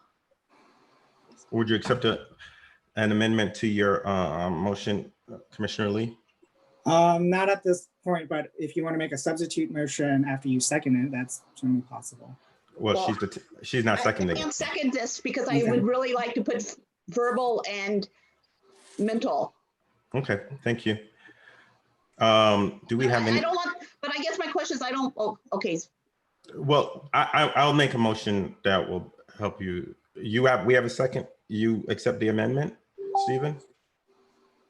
Or so help me understand what you're wanting them to de-escalate before they use verbal first? For example, Stephen, I had a friend whose daughter is a person of color, was in a car with her boyfriend. They were stopped by the police in Palo Alto a couple of months ago. They were told to get out of the car. They weren't told anything, what was going on. They were verbally kind of like, oh, what are you doing in this neighborhood? Mm-hmm. Then they looked at her license and said, oh, this is your neighborhood. And then they completely. Gotcha, okay. And that's why I want to put. Okay, then I'll accept it,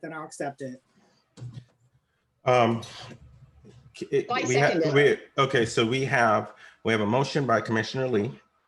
We have a second by Commissioner Regier. We are now on open discussion.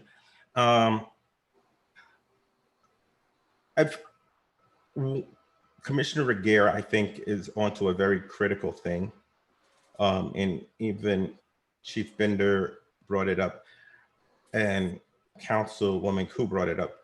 I would like us to add there be a real robust definition of de-escalation. And I don't know how we write that into the motion, but I would feel comfortable if we could add that. If we can't, I'll be more than willing to bring it to vote. But I think with some sort of language that says with a clear definition or examples or techniques of de-escalation listed in the policy, because sometimes I believe you have to point things out to it. One of the things that I really loved about Commissioner Regier's point is it is a fearful thing to be stopped by a police officer for anybody, and tone and body language automatically sets the tone, sets the atmosphere, right. and that authority kind of can lean in. So, and that is one of that moment of fear is so critical. So I really wish, but I also really want us to define de-escalation. So I don't know how we add that. Are you willing to? So I would take that as a friendly, and if we can just wordsmith it after ... And I would say, I would add new sentence, new paragraph. With a clear definition of de-escalation and de-escalation tactics for field officers, XYZ, using Mountain View and San Francisco as examples. Great, that's accepted as friendly. Okay, I second that. Yeah. I second. Okay. Are we ready for a vote? Sorry, can we say clear definition, or did you want explanation? Clear explanation, because you're explaining tactics, you're not defining. You're explaining what that looks like. Okay. Commissioner Savage, do you have anything? No, that's fine. Okay. Well, I can't, Mr. Chair, at the appropriate time. Sorry. Yes. Okay. Let me take Commissioner Stinger, then I'll take the city manager, and hopefully we can get to a vote next. I have a request. Would you consider an amendment, a friendly amendment, instead to replace the word or add after must consider when feasible.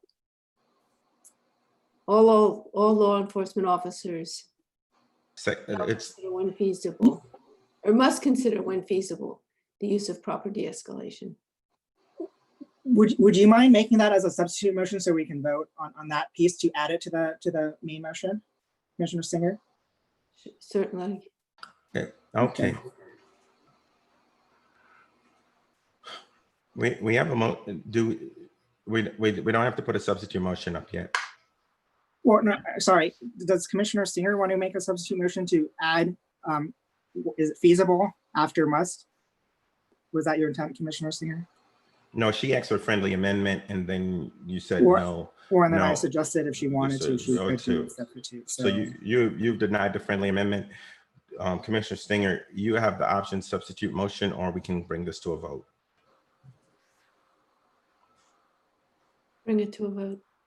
Thank you. Commissioner Lee? Aye.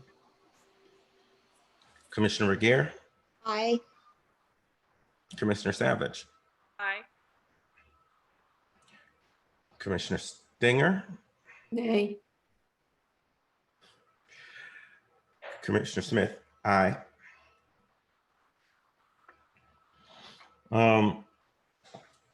We are at the duty to intervene policy. Mr. Chair, I'm sorry. Oh, sorry. I'm so sorry, City Manager. Not a problem. Not a problem.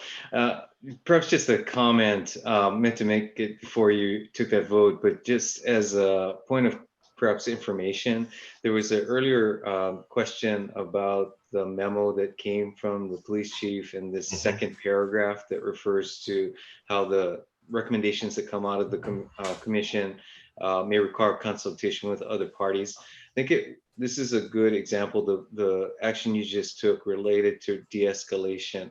I think basically what the commission did was to recommend substituting the existing language in the PAPD policy manual with language that has been proposed through the Campaign Zero or the variation thereof. I think it's fair to expect that the department and the administration will take the essence of what you just did and really appreciate the very substantive discussion, while recognizing that the language itself does have a context. And in the manual, there's a flow, there's a sequence of language that is used throughout the manual. And so through that consultation that is referred to in the staff memo, I would expect there may be some alternative language that staff will recommend to the council, or at least will be. But I want to make sure clear that what we vote, council will see it as a vote and see our language. Yes, okay. It will absolutely see the HRC's language. It may also, as I said, have some alternative language that comes up through staff or other consultation. You're entitled to your opinion. And this is the one thing I do have to make clear. As long as what this commission votes on is seen by council, I'm all right with it. I would be living in a fairy tale if I expect us as a commission to make these weighty recommendations and expect staff and PD not to have a response. But I just want to make sure for the commissioners that we are in the right space, that what they're voting on will be given to city council. Absolutely. Thank you, Mr. Chair. Okay, cool. Duty to intervene. I would like to duty to intervene. All right. Let us start with, we have our duty to intervene policy. Mary, did you get Smith? Yes. I'm sorry, Chair Smith. I'm following along. I have require warning before shooting as my third. I just want to make sure I'm keeping in proper sequence. Let's what do we have for 3, Mary? Require warning before shooting. Sorry, that was my fault. I read page 3. Thank you. Thank you. All right, require warning before shooting. Let us let us start with Commissioner Lee with his questions. We'll work our way through the commissioners and then council members, and then we'll do a motion. Yes. So this was one of the areas where I actually had no issue. I agree with 8 Can't Wait that this one has been completed, both relying on their representation, but also doing my own red line. So thank you so much, PAPD, for having that one. That's one that you can check off. So I'm done. Wow. I'm going to preach about this on Sunday. No, Commissioner Regier. I'm the same. Commissioner Savage.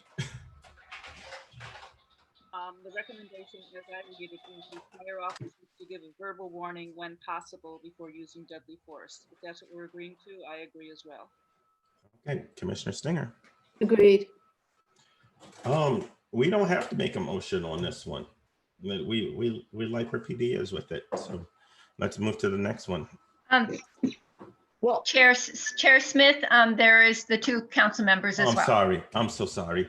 Councilmember Koo. She's all right. Councilmember Tanaka. We're good. Okay.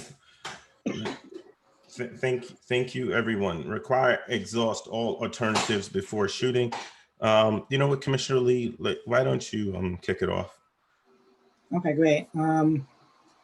So this one here, looking at, I was looking at the police accountability website that was put together. I appreciate you all doing that. So it seems like the PAPD's response to whether this criteria is met, it seems like the answer really points to whether we're complying with 835, with Penal Code 835. So I want to sort of repeat a question I asked earlier, but specifically with about 835. Is 835, the Penal Code, is that a ceiling or is that a floor under which we can hold our officers to? So again, I think that, we are open to improving it. I think my biggest issue with our policy is that it doesn't match the basic tenets of 835A, which is requiring that officers shall evaluate each situation in light of the particular circumstances. Okay, so I get that you want to update it to match that. Let me ask this question. So assuming that it was already matching 835, would the police department be willing to go a step further and match the language in the model use of force policy, which says law enforcement officer has exhausted all reasonable alternatives to the use of deadly force, including de-escalation, other reasonable means of apprehending the suspect, defending themselves or others? Is that something that the police department is willing to do, or would the update to 835 accomplish that entire piece on its own? Well, I do think there needs to be a caveat in there about giving the officers, again, some appropriate, some ability to make decisions. And even San Francisco PD's policy, which sounds like some of us have gone through, even that articulates that they want you to exhaust all alternatives, but not if it's not feasible, the policy doesn't require it. So I guess I would have to see what the motion is to give you further comment or. Well, that's a good question. I mean, you referenced the SFPD policy, so I'm just going to read it here, and I might be supportive of recommending that we adopt the SFPD language, which says it is the policy of this department to use deadly force only as a last resort when reasonable alternatives have been exhausted or are not feasible to protect the safety of the public and police officers. So would that SFPD language be sufficient enough to encapsulate sort of the things that you were mentioning that you would like to include? So again, I will say that for me personally, I do think that that's a reasonable policy. But again, I speak for myself, and as the chief and city manager Shikata said, there is a process to it. So I think that if that is part of the motion that the HRC committee wants to make in regards to this point, then that's your right to do so. Okay. And the final question is, would you consider the SFPD policy above and beyond the type of update you would make to comply with 835? Is it something extra, like 835X plus? Or is it just? In all honesty, I didn't go through it to that level of extent to be able to opine on that. Okay, okay, great, thank you. Commissioner Regier. No, I don't have any questions. Commissioner Savage. No questions. Commissioner Stinger. No questions. Okay, see, this is my challenge with the language, and maybe you can help me out with this, both chiefs, is I know we can't write for every situation, but it gives us broad latitude that as a layman or somebody on the outside, it sounds like if I can come up with enough justification, then I can justify whatever to shoot. And I know there's training and there's things that are done at academy that you have to give them restrictions at some point in some level of training. And could that be transparent in how we write this standard to say, how do I train a rookie at the academy? You are in a situation, why are you required to shoot? You need to have these 3 or 4 things that you need to do before you pull the trigger. How do we transport that to the regulation? Because you're training it anyway.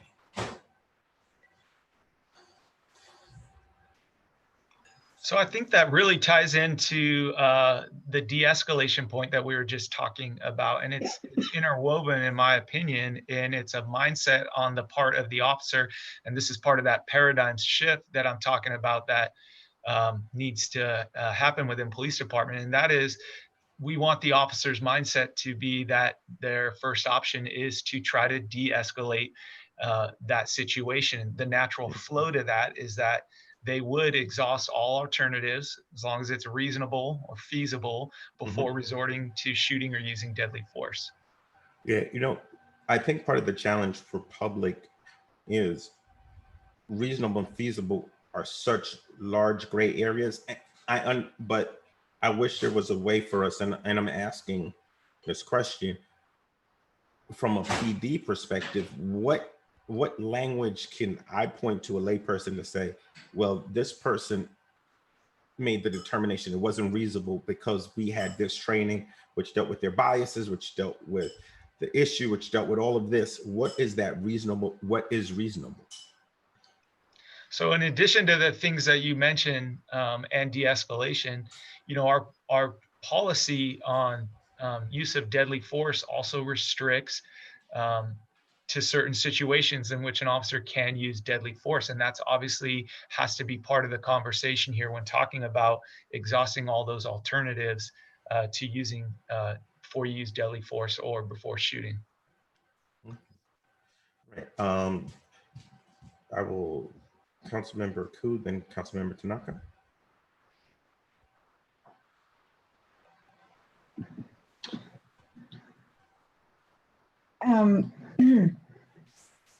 I think I am kind of again grappling with what would be exhausting the alternatives. So what are those alternatives? Could they possibly be that these de-escalation items before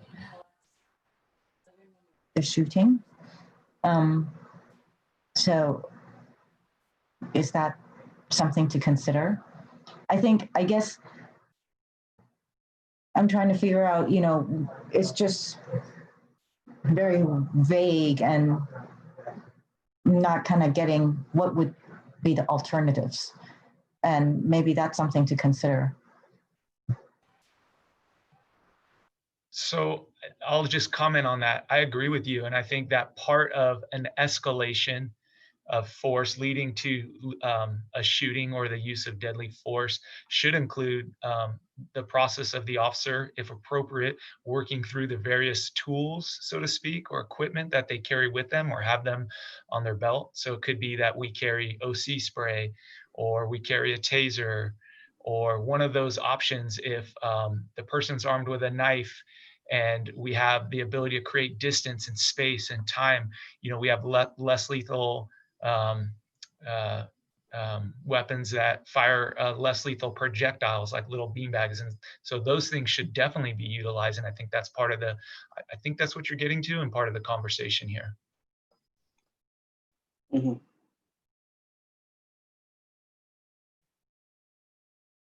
Councilmember Tanaka? Nothing on this one. Thank you. I'm open to motions. Commissioner Lee.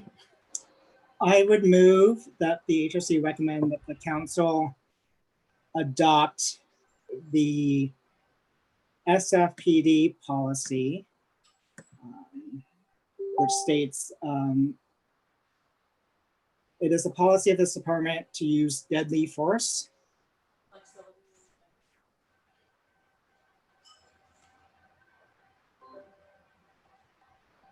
only as a last resort when reasonable alternatives have been exhausted or are not feasible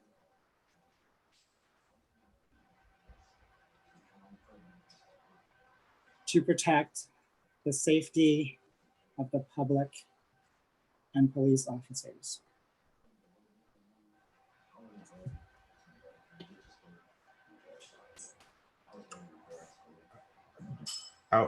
Do we have anyone for a second? I'll second. Okay. We have discussion. I think the important, hi, can I? Yeah, you go.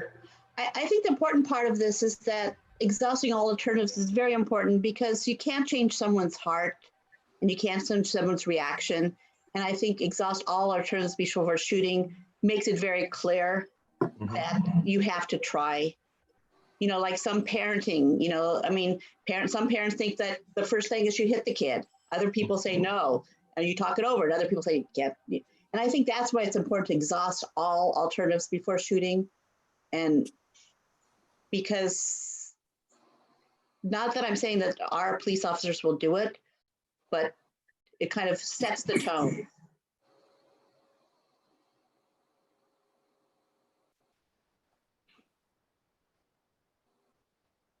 Commissioner Savage?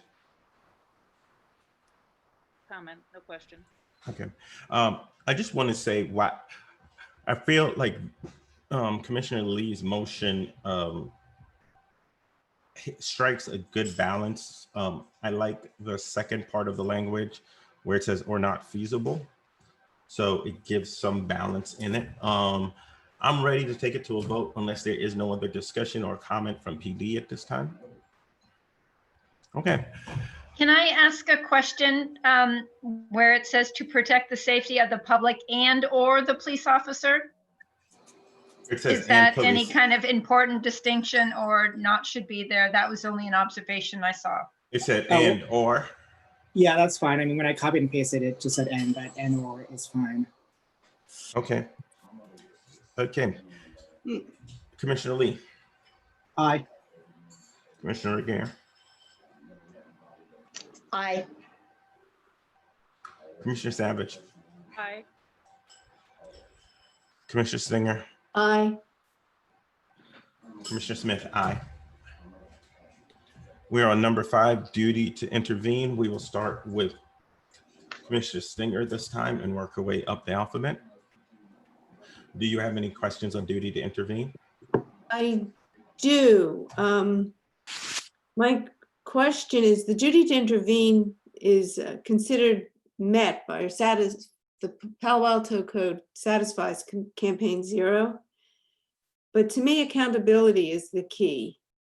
And I wonder if we can add citizen oversight, or what does the police department think might improve the accountability?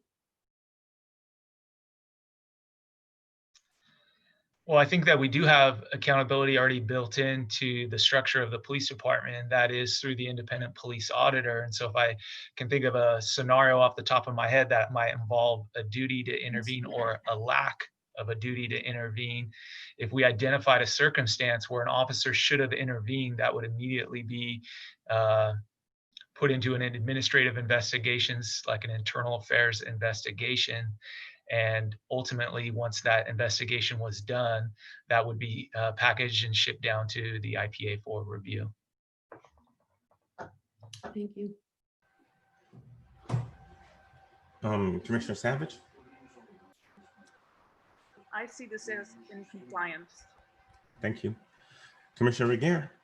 I guess I expect more than just compliance. And so I guess my question is, looking at this policy, would that have avoided the lawsuits and everything else that we have and other types of that we heard from the community? I guess that's my concern, is that I want to go beyond compliance. And how, and you say internal affairs, I'm wondering how, if that's the case, and how could of these cases have been not happen?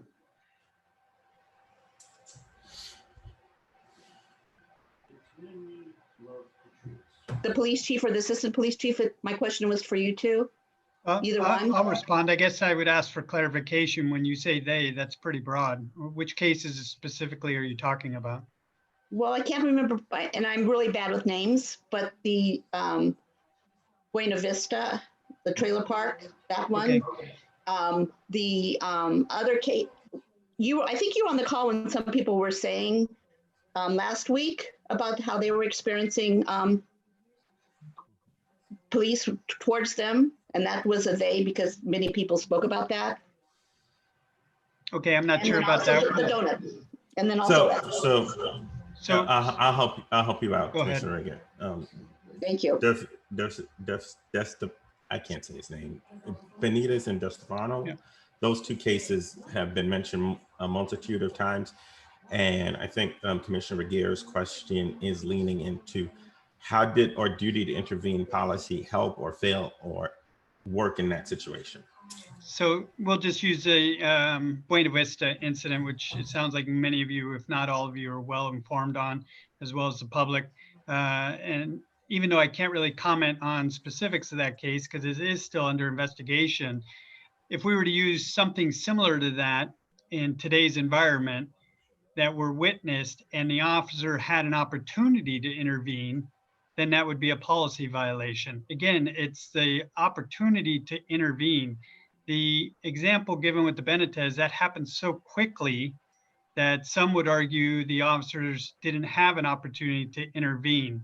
And also with that particular case, what I can say is that we at the management level weren't even aware of that incident until it was brought to our attention. And that's something we've also started to address and actually did interject into some of the policy revisions to make sure that when somebody sees something that they feel is inappropriate, that they must report it to a supervisor. So I think it does have the accountability piece built into it. So I hopefully that answered your question a little bit. Well, in some ways, but my question, it's a little bit deeper because I know that it's very difficult for some people to speak up around their peers. Mm-hmm. And you know, we had another incident when, you know, the police officer called another police officer the N-word. I mean, I'm just saying that it's very difficult to say observe and do it because. Okay, well when we're talking about duty to intervene, again, we're talking about, at least I believe with the 8 Can't Wait, the duty to intervene with use of force when they see somebody using an inappropriate use of force. So I'm not going to get into every possible situation of personality conflicts or employee interactions. I think for this topic tonight, it's about use of force and the duty to intervene. I think we have adjusted our policy to meet and ensure that if an officer has the ability to, they shall intervene, and then also to report that incident. So I hear you, it's difficult to sometimes do it, but when you set the expectation and make it mandatory, people will either adhere or they'll be held accountable for that. So my question then, when you say the word ability, some people don't have the ability to question another peer. So what do you mean by ability? Well, when I said ability, the ability to intervene, some things happen so quickly. Your example given with the trailer park, if an officer grabs somebody and slams them against the hood one time and then moves on, an officer may not have had the ability to physically stop that. It happened so quickly. So that was my point with that comment. Mm-hmm. All right. Chair Smith, can I just add one more thought to yes. this conversation? Yes. I think it's really good, and I do appreciate the the deep thoughts into this and reflection. I think what's missing is that back when the incident happened at Buena Vista, the department did not have body cameras. And now today we do. And I think that that is a huge component because video evidence via the body cameras is like an independent, neutral third party. There's no bias to video. We don't have the ability to alter or, alter the video in any way. And so now what we have in regards to accountability is this body cam that if we believe that there's an incident where an officer should have intervened, clearly we're going to give the officer the opportunity to give their statement or give their side of how they felt the incident unfolded. But as administrators and management, when we look at this from an administrative perspective, we now have that body camera as like this third party kind of witness to make our own judgments and dispositions off of, or to at least considerations. I hope that maybe helps or clears it up. So I have I'm sorry, I have one more question then. Regarding the body cams then, is there any disciplinary action if it's not turned on? Yep, it's part of our policy to have your body camera turned on. So again, if there's an incident, the use of force incident, the officer didn't have his body camera turned on, and that was found during the investigation or even self-admission, and there was no legitimate reason why it wasn't turned on, yeah, that would be a policy violation. So what would, I guess my question is, that's the duty of intervention. I mean, would I forgot be enough of an excuse? And whose word would you take at that point? Well, again, I think I mean, sometimes I'd love to have every situation. We've laid it out pretty clearly in our policy, our expectations when officers should have their body cameras on, and we hold them to that. But again, there's incidents, they pull up and there's a fight in the street, they jump out of their car. They may, yes, they may have actually forgot to turn it on because they're focused on what's happening on the street in front of them and they're trying to engage in that action. So in a perfect world, they'd always be on. And we have had great success with our body cameras since we've implemented them, and the officers have been adhering to that policy. So again, our hope is that they always comply with the policy. Are there exceptions? There may be at times. Is it a reasonable exception? We'll have to determine that based on the situation. Okay, can we have Commissioner Lee ask a question?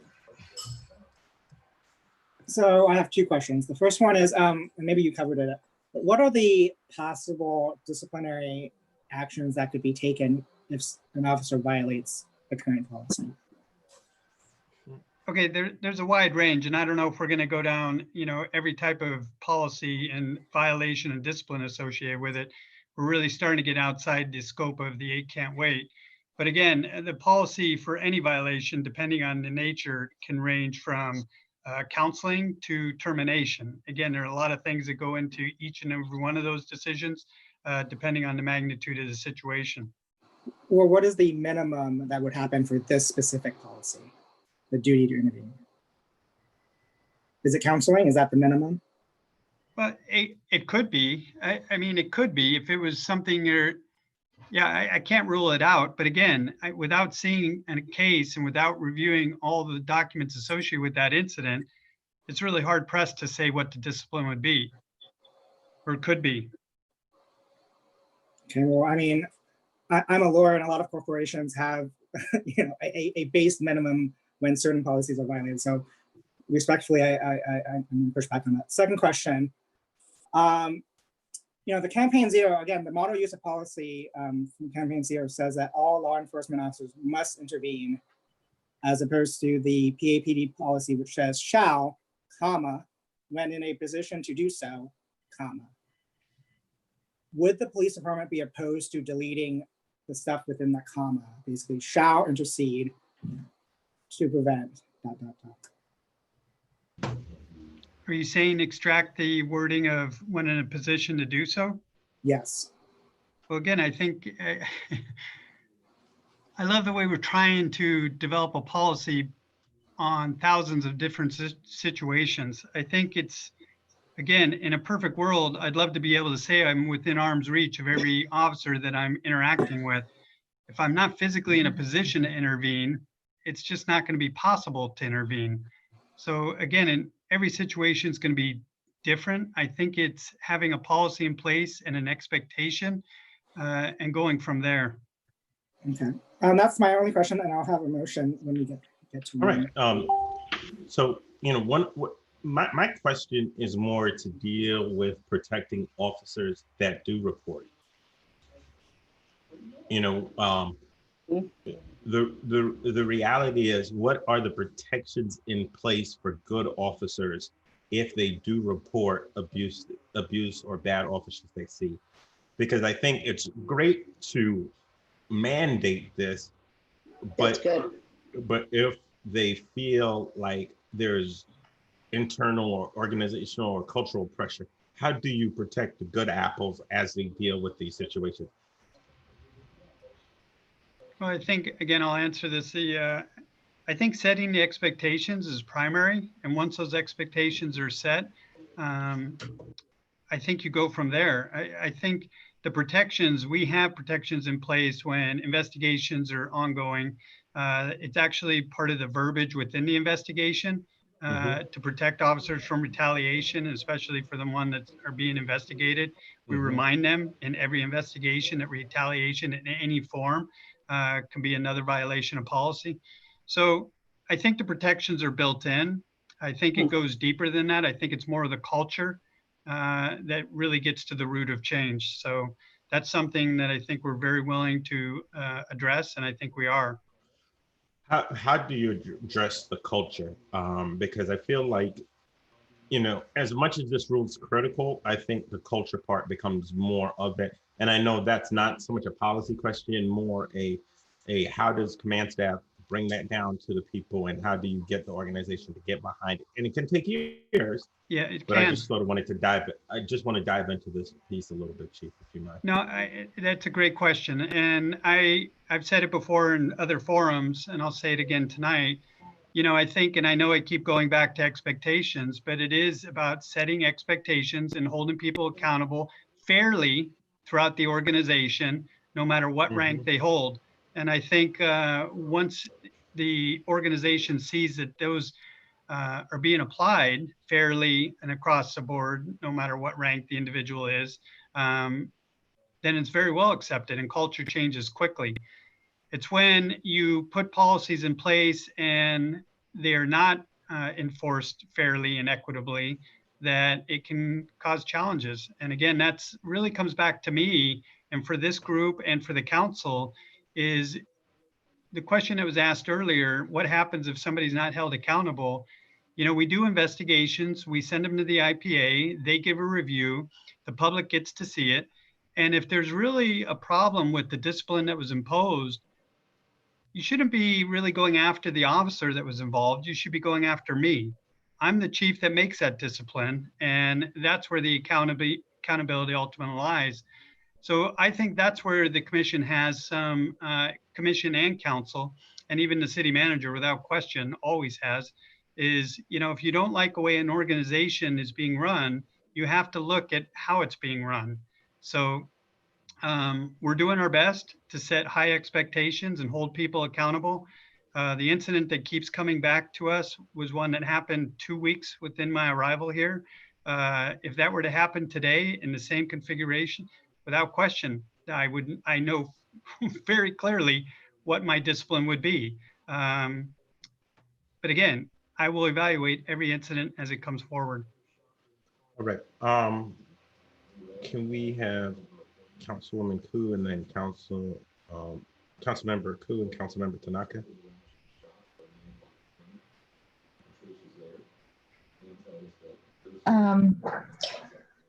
Just what you said, Chair Smith, actually is it's actually very important, to protect the police officer who is reporting the incident.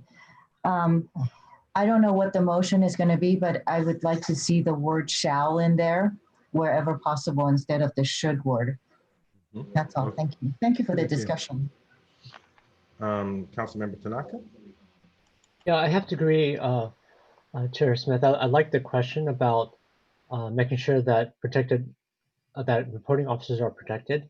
And so there's got to be a mechanism where people don't feel blackballed, or people are closing ranks and there's pressure not to report. And I think it's it's hard to do that without the person who reports it feeling singled out. So I think that's the challenge. I think that's probably what Chief Johnson that's kind of culture he wants to build probably, but it's probably hard to do. And so I think that's the challenge. And so I would love to see more thought in terms of how can that happen, because I think without that, it's hard to actually have people intervene. So it's a good question, but I'd love to see maybe perhaps if the commission can maybe or if the chief maybe you guys could brainstorm a bit more, or maybe come back with some ideas or recommendations, because it's a really hard problem, right?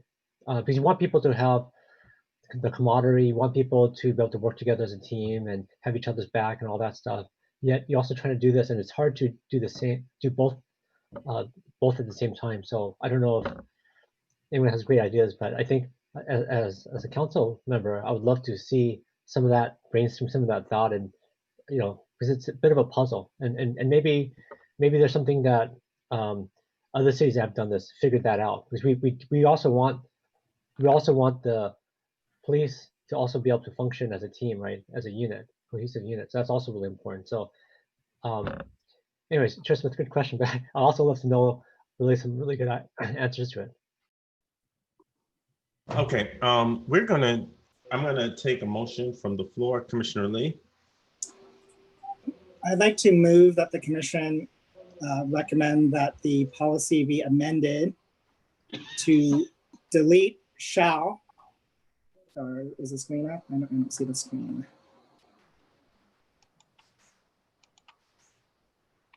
Do you folks see the screen, or is it just? But who's? That's Mary typing. Is the screen up now, or? Well, she's typing it, Stephen. Okay, but aren't we going to just look at it? Look at. I mean, she was displaying her screen before, right? Yeah, she's displaying it now. Oh, okay. I can't see it for some reason. Replace shall when in a position to do so with, so replace it with, must intercede. And then the second piece of that would be to establish a minimal disciplinary action when this policy is violated. I think it's important that we establish a minimum punishment for this, a punishment that is a disciplinary action that's transparent and sets a floor under which we will handle any sort of violations of this complaint, this policy. Thank you, Commissioner Lee. Do we have a second?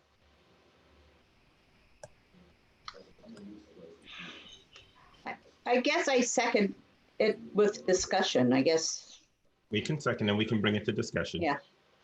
We have a second from Commissioner Regier. We now open discussion. I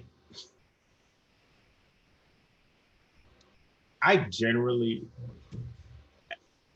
this is one of the policies that I feel is less about wording and more about culture, and less about being punitive. So and I feel like the folks from Campaign Zero, I Can't Wait already recognize that, and they felt like our language was close enough in this case. I think Council Member Tanaka said it best. I think this is something that council and the chief, and if they bring and the city manager, and if they bring us back into the loop, is a discussion on how do we create culture and environment within the department. Or if it's not, I don't know if it's not there, if it's there, but how do we create a space where people feel comfortable intervening and reporting intervention in a safe way? And how do we build that culture, as the chief has said? So I don't think I can support it as written at this moment. Can I make a clarification to the motion? Yes, Commissioner. So Mary, you should say delete and then delete and quote shall, comma, when in a position to do so, goes with, and then we replace it with must. Just delete the with. All right. And I take your point very well, Chair. So I would like to add to this motion, if my seconder will, that the police department explore additional measures to cultivate a police culture that encourages. How would you end that phrase, Chair Smith? That to cultivate cultivate safe spaces or safe reporting mechanism. Safe reporting mechanisms. Yeah, I still I appreciate the amendment, but I still don't. I feel like I don't feel like I can really go down this road. Would my seconder agree to that addition? Commissioner Regier? I'm sorry. Would you agree to the change that Commissioner Lee just made?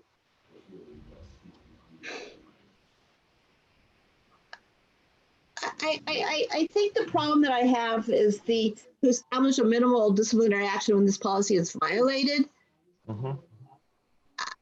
I guess that's the part that I kind of am having a trouble with a little bit, because it's really punishing the person that's the upstander, not. And I'm trying to, and that's what I'm grappling with is how do you encourage someone without, I mean, maybe this is it. I mean, maybe that is like, if you don't say something, you're going to be penalized. And what is minimal disciplinary action?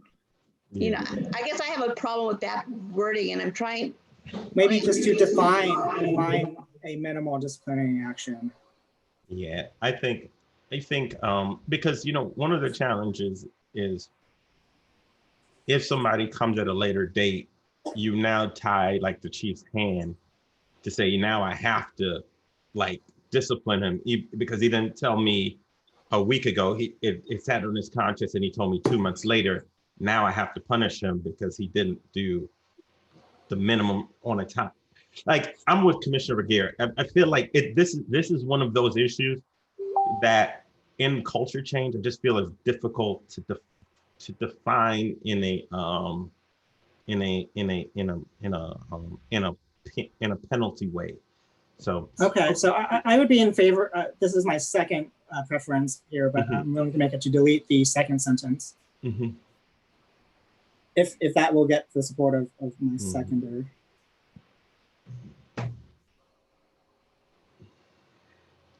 Okay, I second that then. Okay, thank you. Let's bring it to a vote. Commissioner Lee? Aye.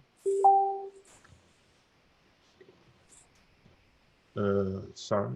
Commissioner Regier? Aye. Commissioner Savage? Aye. Commissioner Stinger? You have to unmute. Sorry, nay.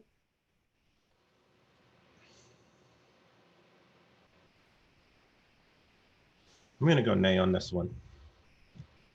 I just feel that this is a very complicated issue, and this is one that I think needs more work. All right. So did that one pass or? No, we didn't get four. We didn't get four. So there were three, or how many votes were there? It was three.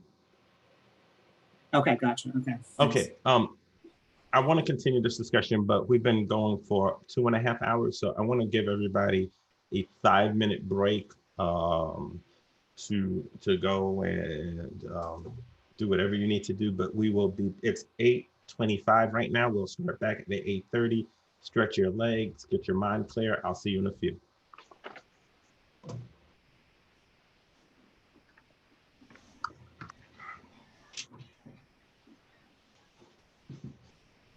Yeah. Told Annie, we are not looking at your computer screen.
Okay.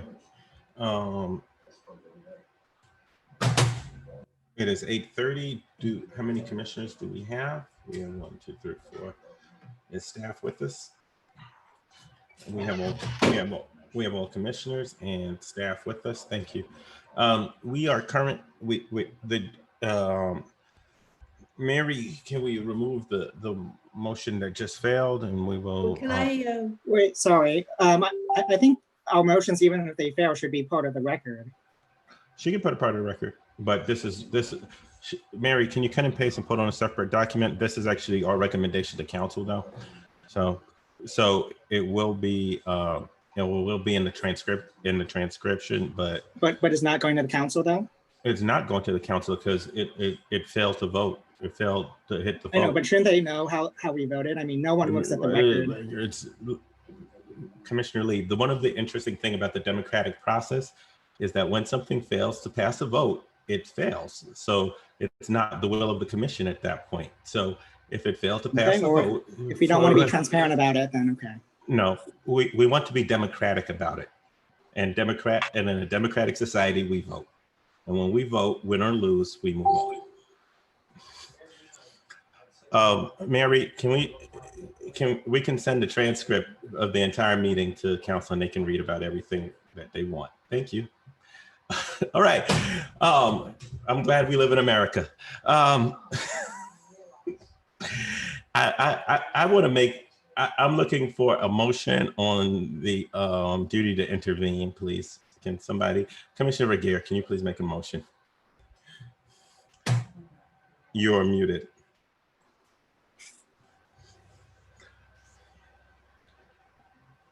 I guess my question is, since I think you or Commissioner Singer should make a motion, since we made a motion and it failed. So can you make a motion that you would like? This is the thing. I don't really have a motion on this one. My gut feeling is that it matches what 8 Can't Wait has required. I will make each commissioner at the end has their 5 minutes to talk about what they would like to recommend to the council. So I'll recommend some in that time, something around discussion of culture and protecting officers, and how do we help the PD, or what can we do as a community to foster that in the PD more. But that's more of a personal recommendation. That's not like this motion. Okay, and then how about Commissioner Singer? I mean, I guess what I'm saying is the motion that I said yay on, I agreed with. So for me to make the motion. No, I mean, I'm opening it up to all commissioners. Yeah, and I have Commissioner Stinger with her hand up, and then I have Commissioner Lee. So I will listen to Commissioner Stinger. Thank you for asking, though. Thank you. My suggestion is that Campaign Zero considers this met. I think the wording is adequate. I would just move on. I do think it's very important to capture the second sentence of Commissioner Lee's earlier motion and use that in the recommendations at the end. Thank you. So is that, would you like to make a motion that we agree with Campaign Zero's evaluation of the Palo Alto PD? Yes. Could I ask if the commissioner would make a friendly amendment to? We gotta let's do a second first. I'll second it for discussion purposes. Second it. Thank you. So Mary,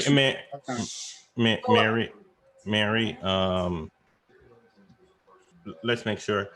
When we say that right, agree with campaign zero. And let's go with Commissioner Lee seconding it. We are open for discussion. Commissioner Lee, please go ahead. Would my colleague entertain a friendly motion to say that we recommend that the police department, within existing resources, explore ways to cultivate an environment that makes it easier for police officers to intervene? Okay, can you Feel say that comfortable. slowly so Okay. that Mary can write it? The commission recommends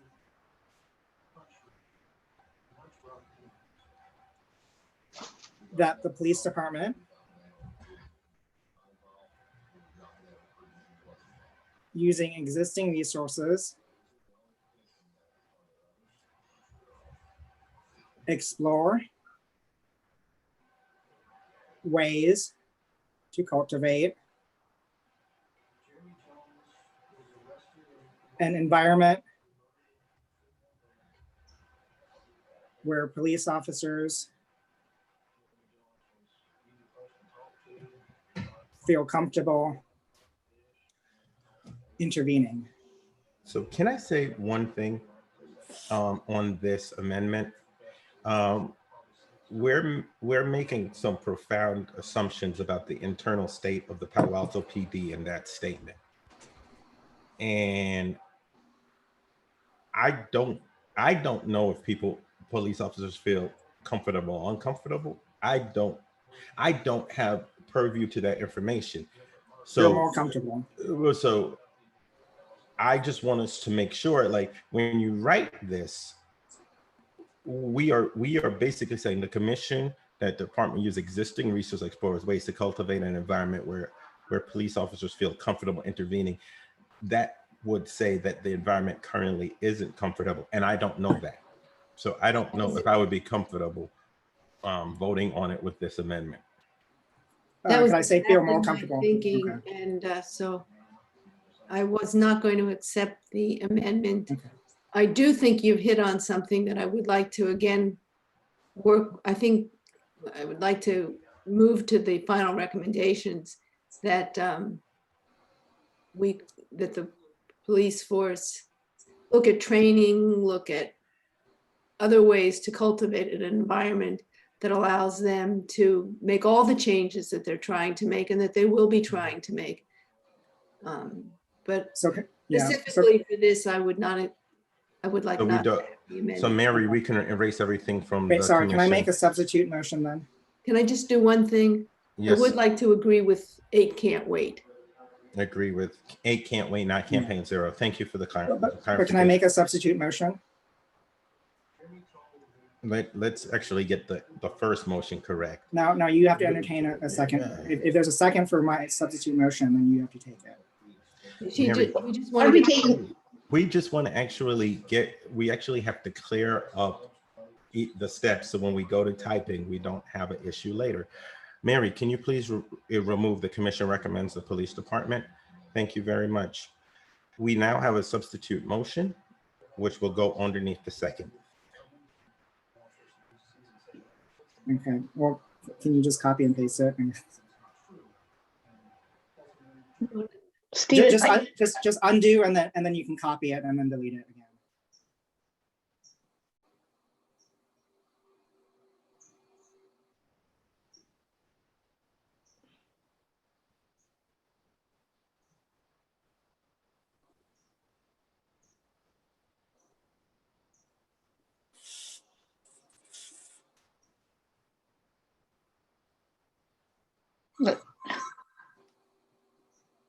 Is that your substitute motion, Commissioner Lee? Yes. It's the same. Yeah, Well, it wasn't accepted as friendly, so. Because it wasn't accepted as friendly, he does have the ability to do a substitute motion. It is his right. We now look for a second to that substitute motion. Do I have a second on the substitute motion?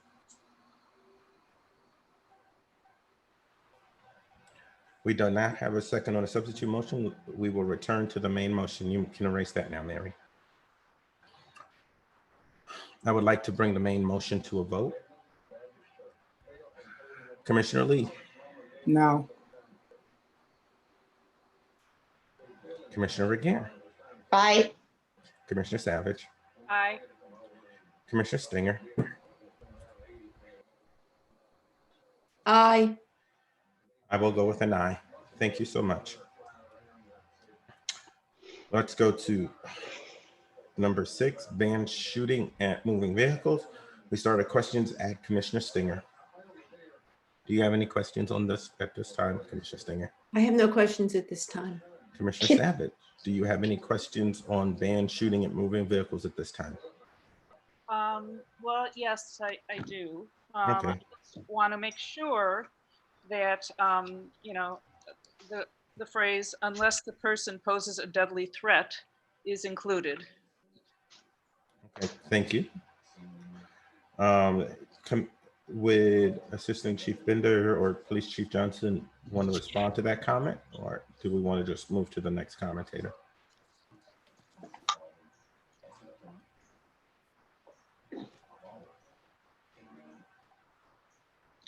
Okay, we are now on Commissioner Regier. For question, Yes, ma'am. I think it should be banned completely because relatively to some things, not that it's happened in Palo Alto, but sometimes police officers have been known to be shooting at vehicles that they think if it's a threat, and shooting has been somewhere else. Mm-hmm.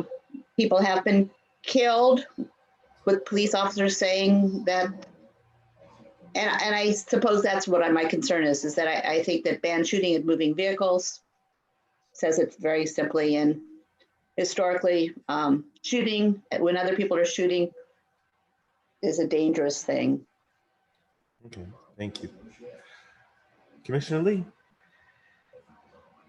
Yeah, so the existing PAPD policy states that basically shots fired at a moving vehicle are rarely effective. And so I guess when we're looking at whether to provide exceptions to that philosophy, and in this case, there's 2 exceptions when there's the threat of the vehicle itself, and the second one being deadly force other than the vehicle. When you compare that to the 8 can't wait, they only provide for an exception when it's deadly force other than the vehicle. So the threat of the vehicle under 8 can't wait is not an acceptable exception. And then, Commissioner Regier pointed to sort of the next level on that spectrum of not allowing exceptions to begin with in either of those cases. So I guess my question is, certainly there have been situations where the vehicle itself has posed a danger and when folks inside the vehicle have posed a danger. But are there any instances or statistics that suggest that shooting at a moving vehicle would actually be effective in the 2 scenarios that we currently exempt from our policy? Or is it all theoretical? Well, I'll just speak to part of that, and then if I don't see Chief Johnson, but I know he has a story from his time down in Southern California that actually addresses this specific example. Chief, are you on? Yes, I'm here. Go ahead, Andrew. Okay, let me just say this. I think that for this, if the vehicle is being used as a deadly weapon, and if you remember from my PowerPoint, I gave the example of one of the things that an unfortunate phenomenon that we've been seeing is these vehicles driving into crowds of people. And, the officer has to make a decision, probably a split-second decision because lives are on the line. And when that officer's shooting, they're not necessarily shooting to stop the vehicle, they're shooting to stop what's causing that vehicle to act as a deadly force weapon, and that is at the person that's in control of that vehicle. And that's where this situation would come into play. And then I'll just kind of pass it over to the chief for his input. Yeah, just for the record, I am never going to condone a policy that absolutely bans it in every situation. I don't need to get into the story that I have personal experience with, but I had to tell the parents of a teenage boy who was on his first date, who was killed by a driver whose vehicle potentially could have been disabled if the officers had shot to disable that vehicle before he drove it over the vehicle that ultimately killed the teenage boy. So, people do crazy things, and I will never risk life of others when we have the ability or potential ability to stop that threat. So I will let you write your policy or your proposal, but there are going to be circumstances, and they may not be in Palo Alto, that would ultimately be our hope, where an officer can save a life if necessary by disabling that driver or that vehicle if it's a threat to not only the officer, but to others. So I guess my question is, has that actually happened? Has an officer been successful in neutralizing a threat, either in one instance or in multiple? I have no doubt. I have no doubt. And I don't have the data or the incidents, but I have no doubt in the history of this country, there have been numerous incidents where stopping that vehicle or the driver of that vehicle has minimized the loss of life. In both the exceptions, or just one or the other? I'd be more than happy to have somebody take a look at that and find you a couple of examples, but I have no doubt they will be found. Okay, well, on balance though, are there more instances where life has been saved as opposed to, I think really what this is getting at is injuring other people inside the vehicle. So on balance, does it help more often than it actually hurts? Commissioner Lee, I will allow you to write what you want to write. I'm just not going to probably approve of it, and nor do I have to.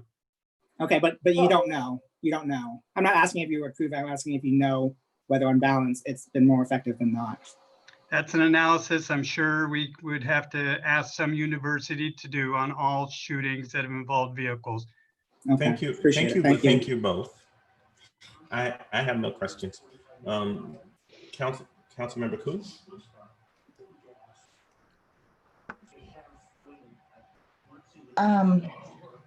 So when you say disable assistant chief, what does that mean? Are you shooting at the tires or? No, I'm saying the officer should not be trying to disable the vehicle if it's being used as a means to take lives. They should be using their deadly force to stop what's causing that vehicle, which is the driver. So I'm not advocating for shooting out the tires. Okay. I'm sorry, I misunderstood.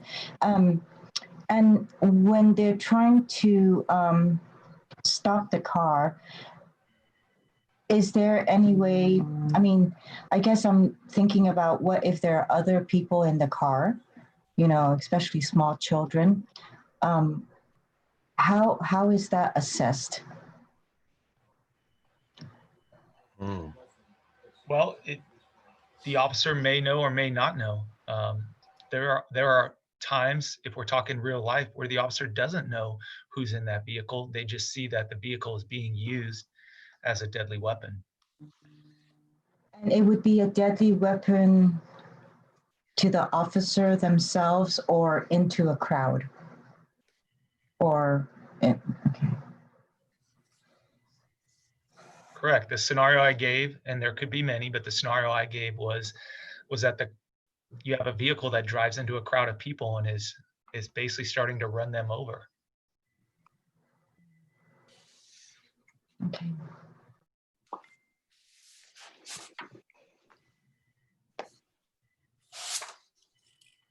Councilmember Tanaka? Sure, thanks. Yeah, this one seems really tricky. So I understand the chief's point of view and the kind of the reason behind this, but I look forward to seeing your guys' deliberation because I don't think this is so straightforward, unfortunately. Commissioner Regehr? I was going to open the floor for motions, but if you have a comment, please say. Commissioner Regehr? You had something to say? Unmute yourself again, sorry. Is that New York City, I think, has a policy to never shoot at moving vehicles. And they have lots of crime, and it's the largest police department in the country. Granted, they don't have as many cars as other cities, but they do have that policy, and I think that it's not an outrageous thing for us to think about. And I guess that's what I'm kind of feeling like. We're now discussing with the police chief and other things, and we're been told we have to do this now.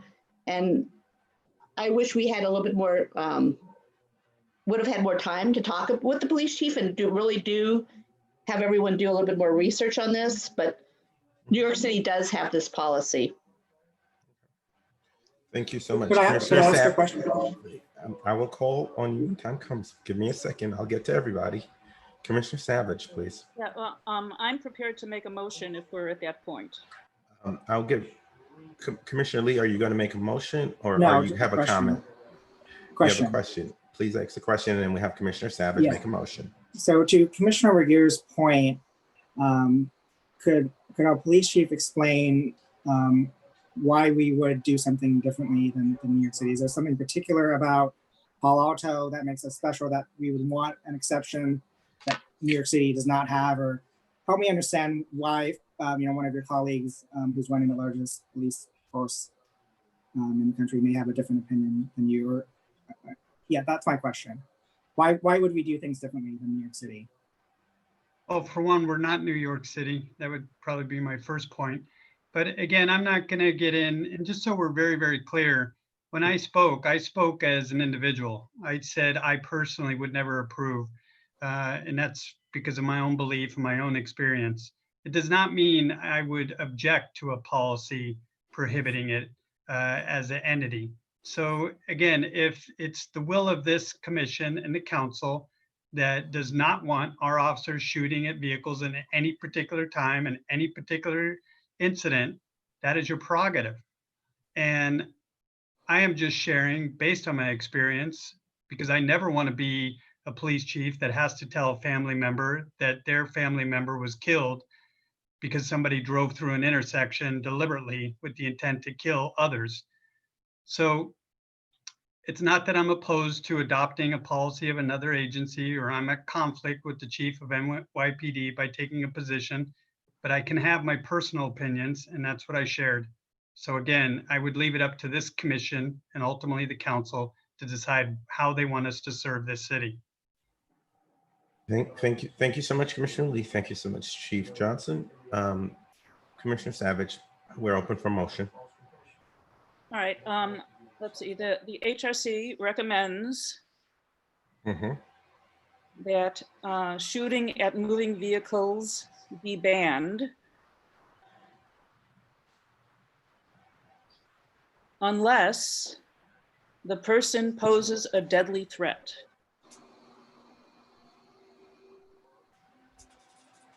I would second that. Thank you. We we are at discussion.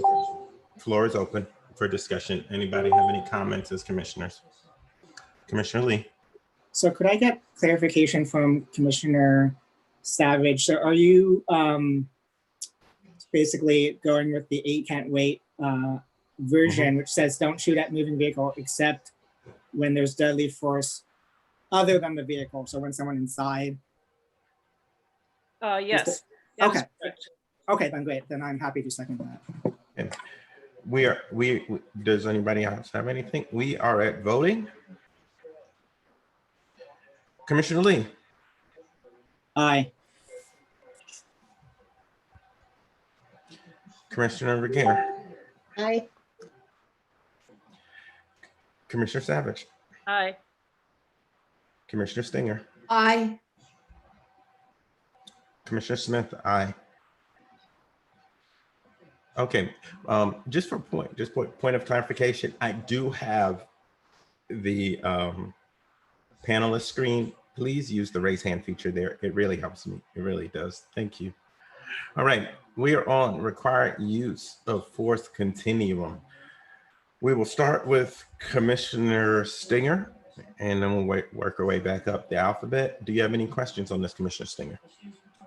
I do have a question, and that question is, in the 8 can't wait, it talks about all law enforcement officers must carry on their person at all times at least one less lethal weapon. Our typical officer would be carrying what lethal and non-lethal weapons? Good question. So I can take that. So you'll notice that an officer is always wear a duty belt. Number of tools kind of looks like the Batman belt. On that belt for a Palo Alto officer, you should see a taser and you should see OC spray. Both of those are less lethal. And then all of our officers in their vehicles carry what I referred to earlier as a less lethal projectile firearm that shoots a beanbag gun. So those are 3 options that we have for our officers when they go out to calls for service. Assistant Chief Bender, for everybody, can you define what OC spray is, please, so they know? Yeah, it's basically pepper spray. I don't want to try to pronounce the O and the C of it because I know I'll massacre it, but it's basically pepper spray that the officer would spray into the person's face or eyes that has like a burning sensation. And then once the situation is secure, the officers can use water to help relieve the sting of it. Thank you. Thank you. Commissioner, any other questions, Commissioner Singer? Commissioner Savage. Okay, on the force continuum, I believe, and if I'm not correct, please, Chief Binder or Chief Johnson, correct me, but I believe the Palo Alto police policy is consistent with both California state law and a decision by the US Supreme Court, and also the California Police Chiefs Association. All of them consider this an outdated and ineffective model. So I am opposed to this. Thank you.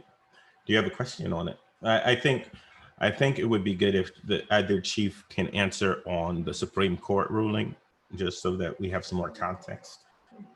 Yeah, Commissioner Savage is correct. Supreme Court ruled on Graham versus Connor. They talked about the reasonable officer standard and what force is appropriate to use in a force incident. And when ultimately the decision that they came down with, and I'm paraphrasing, is when courts look at force being used in a force incident situation, is that force reasonable based on the totality of the circumstances and the information known to the officers at the time of using that force?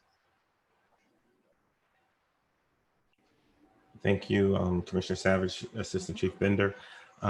Commissioner Regier? I'm just going to say, I just feel that, once again, I think that the state can't wait. I think we should, it's 9 o'clock. I think that everyone has said that it's not completely finished. I mean, it's just the beginning. And I think that we should just move on, just really quickly move on. I mean, I just feel like we need to adopt it and move on, because there's so much work that we need to do in regards to other issues that really pertain to Palo Alto. Okay. And so. Yeah, I do. I do agree with you on a certain perspective there. Commissioner Lee? So, I understand that the department's position is that this is outdated or ineffective.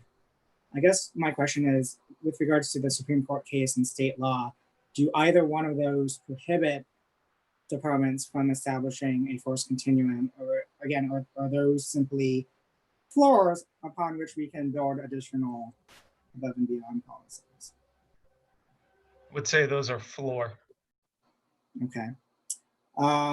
Could you maybe just elaborate more on without citing the Supreme Court or the state law, but why, from a practical standpoint, you feel that the use of force continuum is outdated or ineffective? Yeah, I'll do my best. With the use of force continuum, you're talking about having to work through a ladder, so to speak, or a continuum of force. And as we've talked about earlier, we know that force incidents can be dynamic, they can be unpredictable, they can be volatile, and officers are required to make split-second decisions based on a lot of input coming in at one time.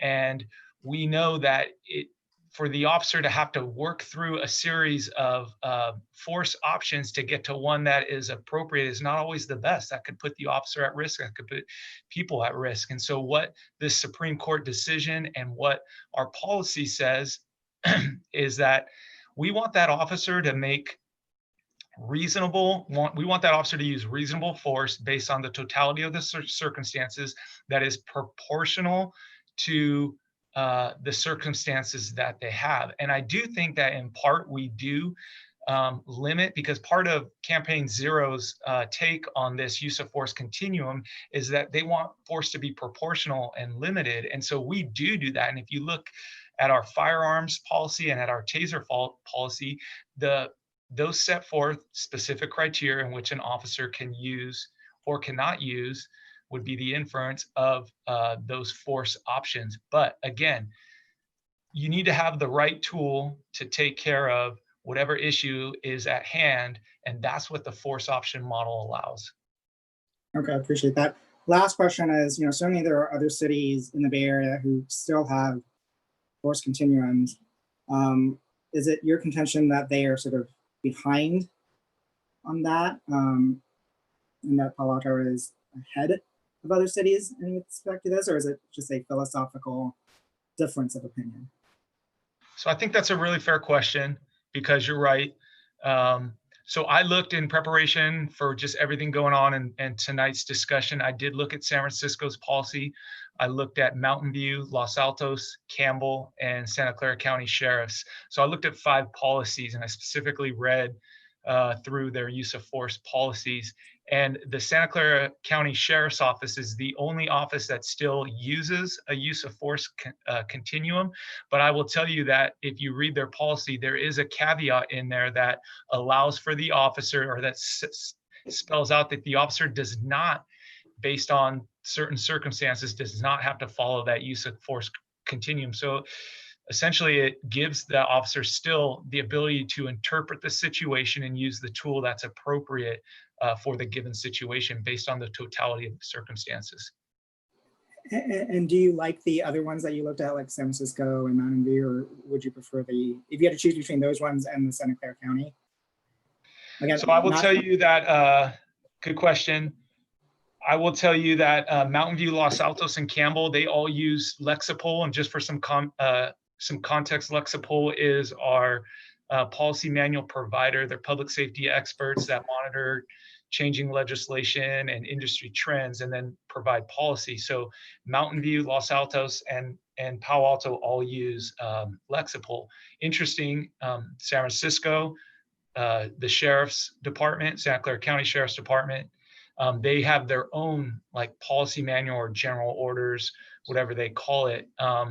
And so our policy is essentially, what I'm trying to get at is our policy is essentially consistent with Mountain View's and Los Altos, which is our regional neighboring agencies. Okay. All right. Okay, I'll leave it there for now. Thank you, Commissioner Lee. So, we have spent some time talking about the fact that use of force continuum is extinct, and I get it. It's a ladder, and we don't live in a lateral world.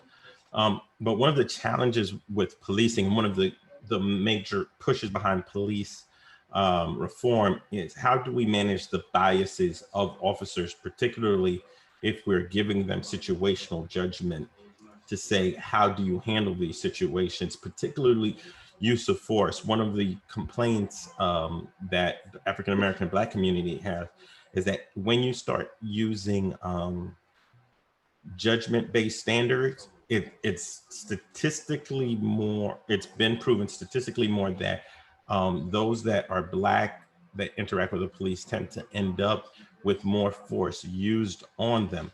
So how do we in Palo Alto deal with that bridge or that gap? Because it's real in policing, and if the use of force continuum is not the thing, how do we deal with that, which is a reality that we see currently? So I think that's a really good point that you're making, and my answer may not be completely satisfactory, but I would say a couple things. I think number one is it's accountability. And, this police department takes use of force incidents very seriously. We conduct an administrative police review or administrative review of any force incidents where the person's injured, has a complaint of pain, or the supervisor determines it's appropriate. And so we are going to look at these force incidents and we're going to make a determination. Was the officer's force reasonable? Was it proportional? Was it proportional based on the totality of the circumstances? Was it appropriate? So we're gonna scrutinize that. And then remember, we have a very robust audio video system, and so we're gonna have that third party witness, so to speak, to also draw our opinions on about making a determination and holding that officer accountable for the force that they use. And then the last thing I would add is that, remember, when an officer uses force or is involved in a force incident where they use force, that officer is going to need to document that force in a police report. And so that is a document that has the officer's written word about what happened, and that's going to be used also as part of the investigation or the looking into that force. You know, and not that this would ever happen in Palo Alto, but one of the significant challenges is that my community doesn't believe police reports because of incidents like in Louisville, where when they went into Breonna Taylor's house and they had the shooting and everything, the police report was blank of what happened at the incident. So I think the question becomes, as we look at reform, how do we start making sure that the tools we have or new tools are in place that are questioning the judgment, particularly around black men, black women, black suspects, black individuals walking in the city.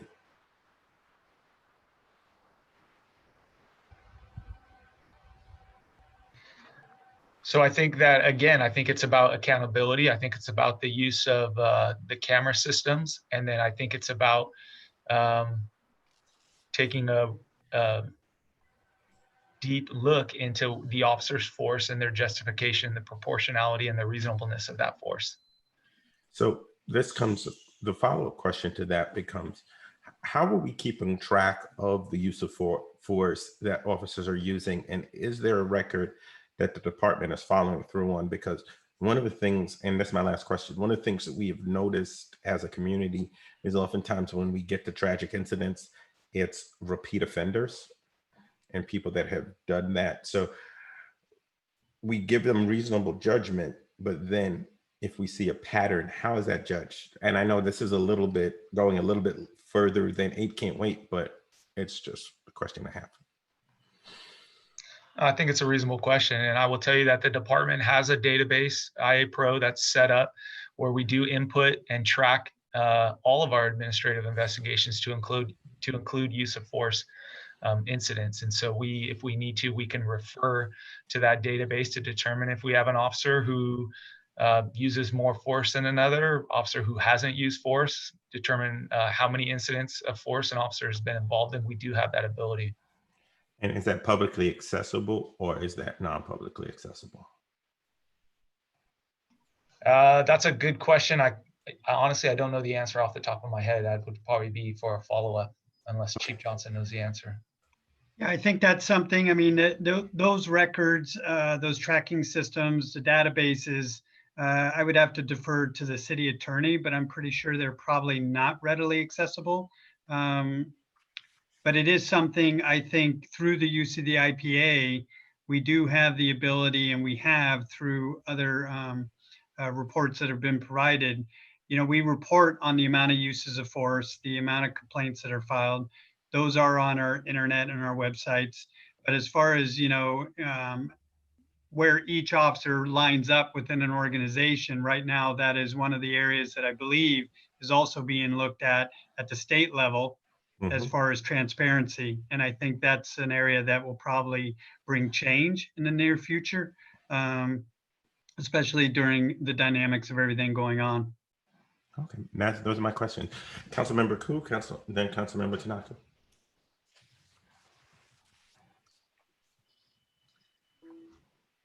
Nothing for me, thank you. Councilmember Tanaka. No, not me either. Thank you. Thank you. I will take motions on the floor now.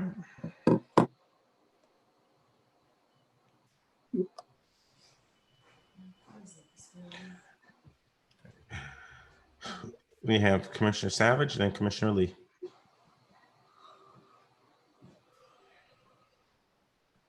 You have to unmute yourself, Commissioner Savage. Hello, Commissioner Savage, you have to unmute yourself. Okay. For a motion, the HRC recommends that Palo Alto Police retain the current policy, which allows for only that amount of force that reasonably appears necessary.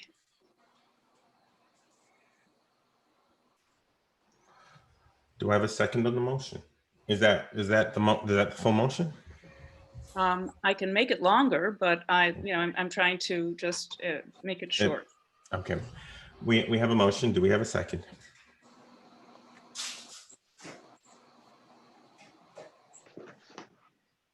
Okay, we have no second. Do we have another motion on the floor, please? Commissioner Lee. So on this one, I'm a bit less prescriptive on this one because I really think this is one where we need a bit more time to figure out how to make it work. I feel like other jurisdictions have found a way to make a force continuum work for their community. So I'm going to move that the HRC recommend that the police department explore different force continuum models and to come back with options for one that would work in Palo Alto for the HRC and council review. Right. Okay. Well, we're making this recommendation to the council. So recommend that council direct the PD. Yes, because we can't direct the PD, yeah, but we can ask we're not their boss. That's not our job. But that the council HRC recommend that council recommends to the council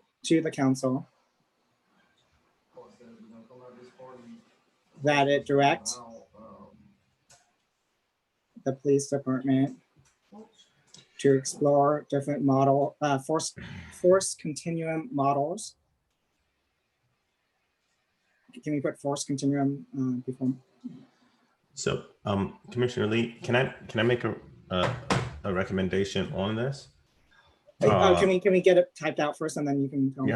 Okay. Force continuum models, and come back with options for HRC and council consideration. Okay, go ahead. Sorry, Chair. Okay.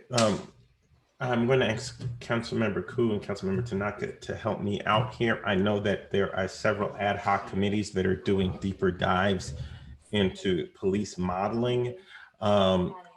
Is there one of these ad hoc committees that this would be something for them to look at, or should we refer it to that ad hoc committee of the council? We have a ad hoc committee that is for that is reviewing the police policies, data, as well as hiring practices. So perhaps this might be referred over there, unless I'm trying to remember which other ad hoc committees we have and whether this fits in any of those. City manager? Yes. Let's see. Thank you, Chair, Councilmember Koo. So the 4 ad hoc committees that have been established by the council include one, as Councilmember Koo mentioned, on police data, the policy manual and hiring practices. Second is on accountability and transparency. The third is on alternative service models. And the fourth is really dealing with citywide diversity and inclusion and organizational culture. So among those 4, I think clearly that's a pretty comprehensive set, and any particular issues, including this, that the HRC wanted the council to look more deeply at, I'm sure could be covered within one of those ad hoc committees.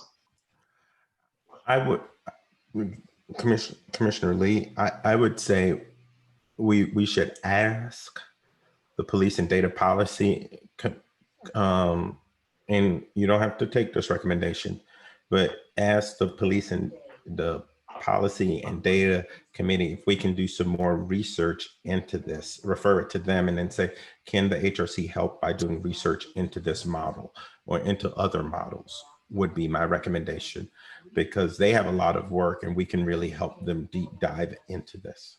Okay, could you help wordsmith that? The HRC recommends to the council that we refer this matter to the policy and city manager, please help me. Policy manual. Policy That's ad fine. hoc committee to work and partner in tandem to explore different force continuum models and working with the PD or something, because I think I think I do agree with Commissioner Regier. Some of They Can't Wait is very easy and very tenable, but I do think there are alternative models out there that we can have a discussion with PD and everybody else about, because I do feel that in certain communities there is a fear or a perception that the use of force on Black and brown bodies is more. So I think I agree with the chief. I do not think the force continuum model is the correct model. But I also don't feel like a policy of just discretion given human bias is the right solution. So, but I do think it needs more in-depth work than just. So could we say to work in tandem with the HRC and PD to explore? Yeah. Work in tandem with the HRC and PAPD to explore, and then maybe to work on. Yeah. And to come back with options for HRC for HRC and council. Yeah, that works. Well, it wouldn't come back. We would be generating the options. Would it make sense for HRC to work with the ad hoc committee, or for us to? The council has to determine how they want the HRC to work with them. So when we kick it up to them, it's their determination back on how if they want us to work and how they want us to work. So we can only make a recommendation of the whole commission. Okay. Chair Smith, there are 3 hands raised. Thank you, ma'am. Let us start with my vice chair, then we'll go to Commissioner Regier, then we'll go to Commissioner Savage. Thank you. Sorry, did you want to delete the second part, Chair? After and? Wait, and come back with options for yes, because so I'm not PD's boss, so I'm not going to give them an assignment. If the council wants to give them an assignment, that's their job. But I do think this becomes a question for us to work through. Wait, hold on. What are we deleting here? We're saying work with just after models. Yeah. So period after models, continuum models, period. Models. Yep. Period. Okay. Period. And so you would second that, Chair? I would second that motion. Okay. Let's start with Commissioner Stinger. We'll go to Commissioner Savage, then we'll go to Commissioner Regier. First, I have a rhetorical question. A couple of us have said that the 8 Can't Wait are a good starting point, but really may not warrant a lot more detailed work. Yes. So I just want to raise that question here. If we decide that this is an area where we think that additional effort is warranted, would you consider this friendly amendment to work in tandem with the HRC to explore optimum to optimize different force? Can't get this right. Is that what we mean, different force? To explore optimizing a force continuum model. Or I wouldn't say force continuum, or I would say what is the exact policy name? Maybe the chief can help me. Is it the force policy? Because I don't want to use the word continuum because I don't think it's the correct word. Yeah, and I say optimize use of force. I agree with you, Chair Smith. I think so. It's not specifically stated, but the policy that we use is a force options model. as opposed to what 8 Can't Wait is talking about, force continuum. Okay. I'm fine with that. Explore different force option models. Yep. Commissioner Regier? Sorry, can we just make sure that Mary has it?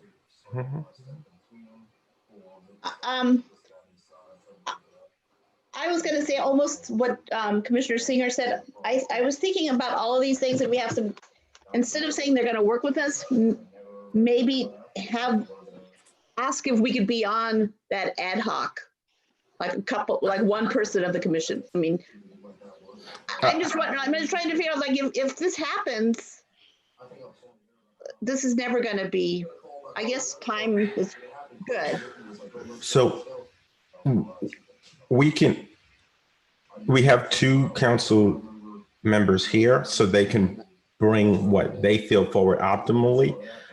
I can only ask them to work with the HRC because, you know, I don't know what's the best approach there. But I do want to at least say work with the Human Relations Commission on this. Okay. Because I guess my question is, because we do have 3 of you are the police liaisons, and I'm just trying to figure out. well, this would be we're talking to council. Yeah, I know. And then the council will figure out how to move us around or put us on the chessboard. I think the police liaison is a different thing. So that's where we're going. Commissioner Savage, please. Yeah, I was also just going to suggest removing the word force continuum, but it looks like that's already been done. But also just that last line, PAPD to explore optimizing use of force options. Use of force options. Yeah, I like that. Okay. I feel yes, Commissioner Lee. Which council members are on the policy manual ad hoc committee? I have no idea. Does the city manager happen to know? I'm checking as we speak. That would be. And while you do that, maybe we can just clean up the language and say that HRC recommends that the policy ad hoc committee work with us, as opposed to, does it have to go to council? It has to go to council because our recommendations are going to the entire council. Okay, we recommend to the council that we refer to the policy manual ad hoc committee. It's just awkwardly phrased in the two work there, so I don't know how we want to refer to the ad hoc committee. To work with the HRC. We don't have to do in tandem. If we just get rid of in tandem and we just say work with the HRC to explore optimizing use of force options. Recommend to the council that it direct policy to work with the HRC. It's just awkwardly phrased. Recommends to the council that it direct the ad hoc committee to work with the HRC and PAPD. Councilmember Tanaka, Councilmember Koo, does this statement work for you guys? As it is, it works. Yeah. Okay. Councilmember Tanaka, does it work for you? I don't have a strong opinion on this. Okay, thank you. All right, let's go to votes. Commissioner Lee. Aye. Commissioner Regier. You have to unmute. Aye. Yeah. Commissioner Savage. Aye. Commissioner Stinger. Aye. Commissioner Smith. Aye.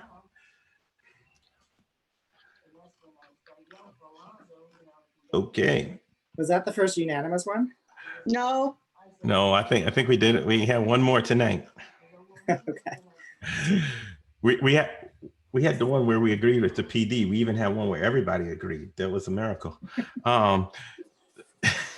Okay, so let's talk about require comprehensive, require all force be reported. Commissioner Lee. This was another one that I give a thumbs up. Good job. Yeah, I'm done. Okay. Commissioner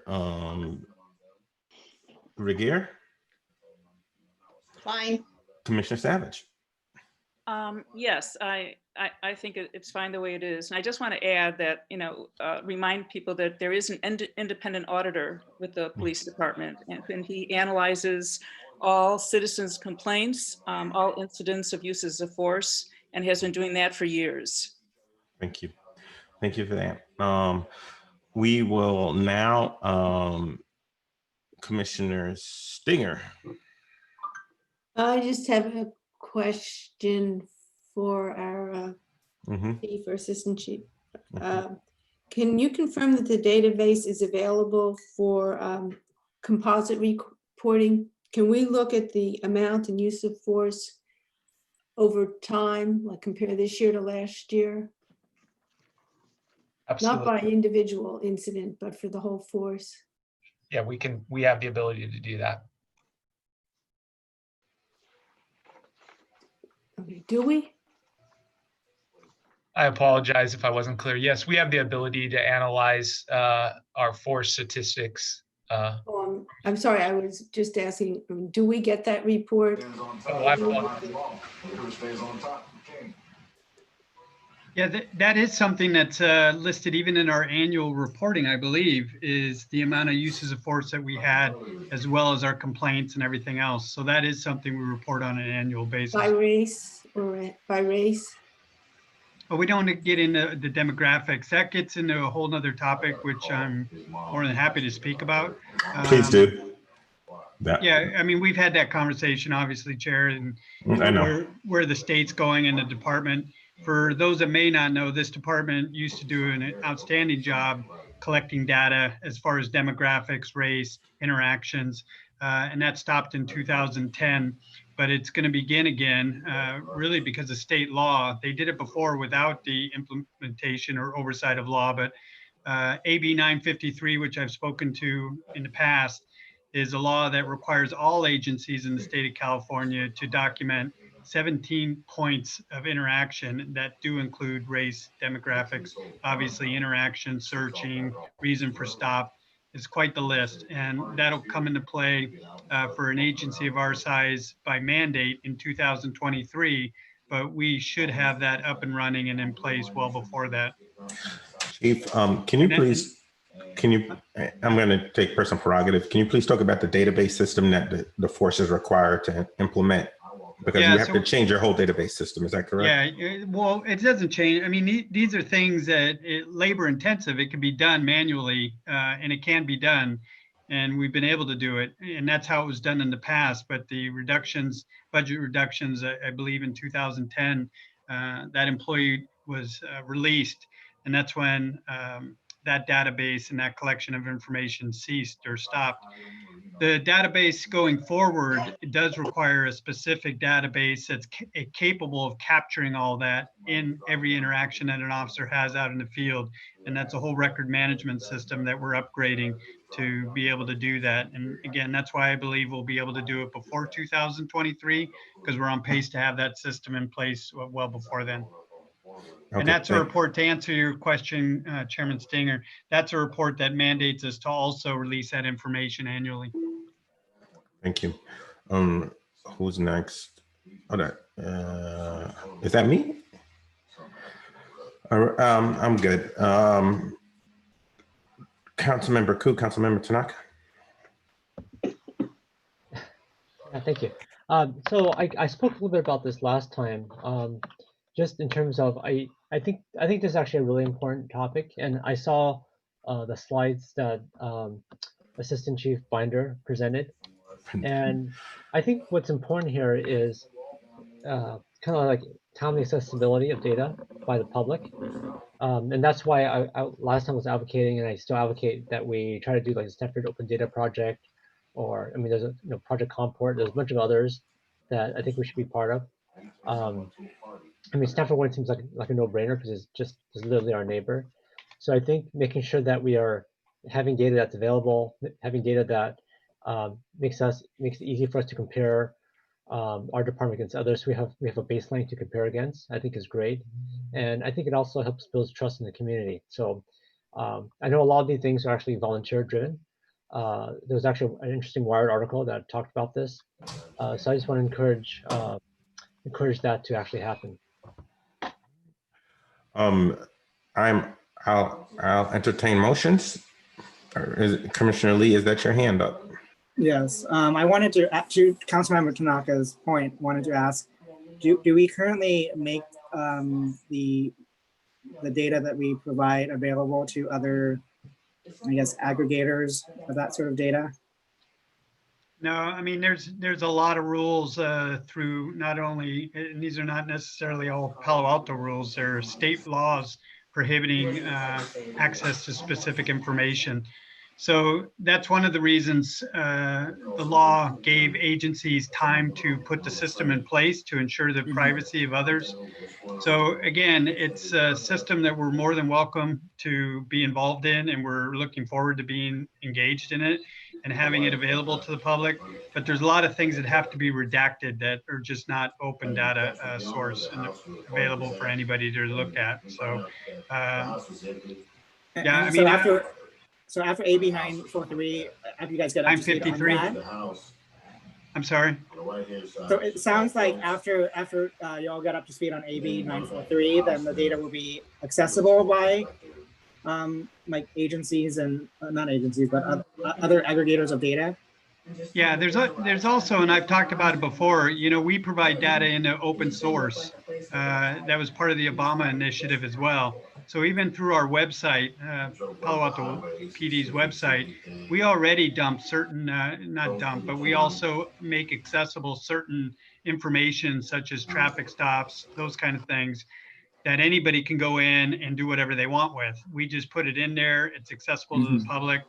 And I do think after 953 and even some of the laws that are sitting in Sacramento right now that may be passed, transparency is very important aspect of policing. And I think it's gonna only open up as we move forward. Okay, so I guess final question to Councilmember Tanaka, does that go far enough, or does there need to be something else? And maybe that's supporting state legislation that goes one step further. I don't know what that step is, but yeah, I'm not an expert in the law, but I'm hoping that you know, staff and the HRC and others can research this, because I know that on the council it's really hard for us to do this. But I guess the main thing is to figure out what the restrictions are. I do know that for the Stanford Open Police Data Project, there's a lot of California cities already participating. So if it is a state law, then whatever the other cities are doing, I think would be great for us to also do. And that way you have a comparison. Like, so let me tell you where this came from. So as you guys know, I'm on the ad hoc committee with Councilmember Nis to look at alternative public safety delivery models, right? So like Sunnyvale has a model where they have the fire and police together. And so one of the things that we wanted to do was figure out, well, okay, does Sunnyvale actually have lower incidence of excessive force cases, right? And just, you would think that'd be fairly straightforward to do, but it was not. It was really hard. I mean, we could not really get easy access to the data to compare, like, well, in this other model, you know, how does that compare to, let's say, our current model, like maybe per capita or per police officer? I'm not sure what the right metric is. And that's why we started looking at these open data source projects, is because everyone, actually a lot of cities have the same problem. They can't really do comparison because they don't know the performance. Or like, for instance, cities that use the Cahoots model, right? What is their incident rate, right? And so this is kind of like why I think Wired magazine wrote a article, I think it was about 2 weeks ago, 3 weeks ago, that talked about kind of like it started on Reddit, and there's a whole bunch of a whole bunch of volunteers getting into this open police data. And the idea behind it is it's just so that, you know, when we talk about like looking at other ways, like, you know, adopting 8 can't wait, the question you asked, you know, if we adopt 8 can't wait, does that actually solve problems, right? Or, you know, what's the data behind it? But it's hard to compare because there's not an easy way to baseline and compare different cities that have different policies against each other. And so so if we did participate, let's say, in the Stanford Open Data Project, first of all, they're really close to us, so that makes it pretty easy. But second thing, it will allow us to compare, let's say, to other California. I think most of the cities actually in the Stanford Open Data Project, if I'm not mistaken, is actually California cities. But I've looked at a lot of these, so I forgot which cities are in there. But I do recall at least some California cities in there. And they have some. I forgot someone mentioned that we need to get a Stanford or get a professor working on this, some sort of university. Well, we have one in our backyard that's literally working on this right now. So to me, it would make I sense. apologize to interrupt, but so to the police chief, do we currently participate in that Stanford Open thing? Not to Stanford. I mean, we can go into this all. There are a lot of different initiatives, a lot of different platforms. When President Obama put it out as a national police initiative, Palo Alto is one of the few agencies that voluntarily started entering data into that system and still enters data into that system. Again, it's on our website. You can go up and you can look at our traffic citations and our warnings and our vehicle collisions. SB 1421, which was passed, the Police Data Initiative, requires us to post a use of force incidents that meet certain criteria. Those are also available on a special link within our website. So again, we're not opposed to doing this. We're just trying to, and it probably should be done, in my opinion, at a national or state level. So all agencies are doing it, and it's all being looked at fairly equitably, and it's the same information that people are comparing it to. Thank you so much, Chief, Councilmember Tanaka, and Commissioner Lee. The data science is riveting. I would like us to put a motion on the floor for this now. Does anybody have a motion for this last point?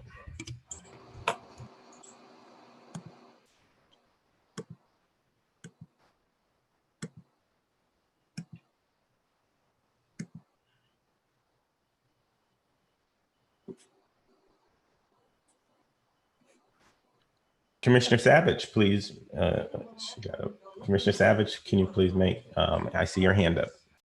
Yeah, just a simple motion. PAPD complies with this.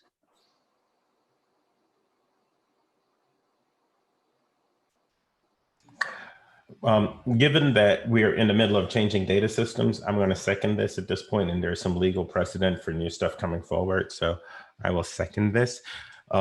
We're on discussion. Is there any discussion, friendly amendments, anything new? Okay, thank you. Let us have a vote. Commissioner Lee. Aye. Commissioner Regier. Aye. Commissioner Savage. Aye. Commissioner Stinger. Aye. Commissioner Smith. Aye. All right. We are on a marathon session right now. We are moving into additional findings. This is all of your own opinion. You can choose to talk about whatever you want. You have 5 minutes. We are going to time it. I don't care what you say, and I want to recommend to my fellow commission members, don't waste your 5 minutes responding to somebody else. Use your time for your thoughts. But before we start, I'm going to put Assistant Chief Andrew Bender on the spot. I know something. I know that he just finished doing some work on a capstone project where he talked about policing and mental health and some suggestions and thoughts. And as we're prepping for talking about what we want to see other changes, I had a discussion with him a while back about this, and I felt like this might be an interesting thing for him just to share.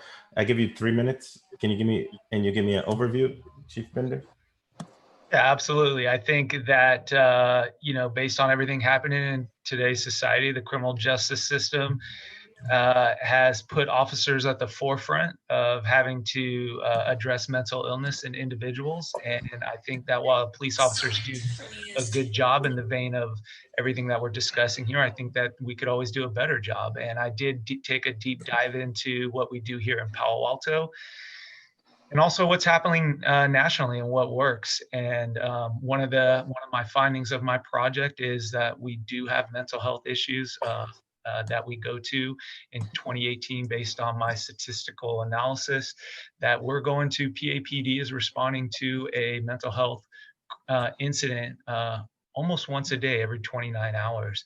And that's pretty significant. And so how do we best address that? Because there is a stigmatism that's associated with police responding to a mental health incidents, and how do we alleviate that? And also, are there other options to reduce incarcerations and involuntary hospitalizations? And those are some of the things I looked at.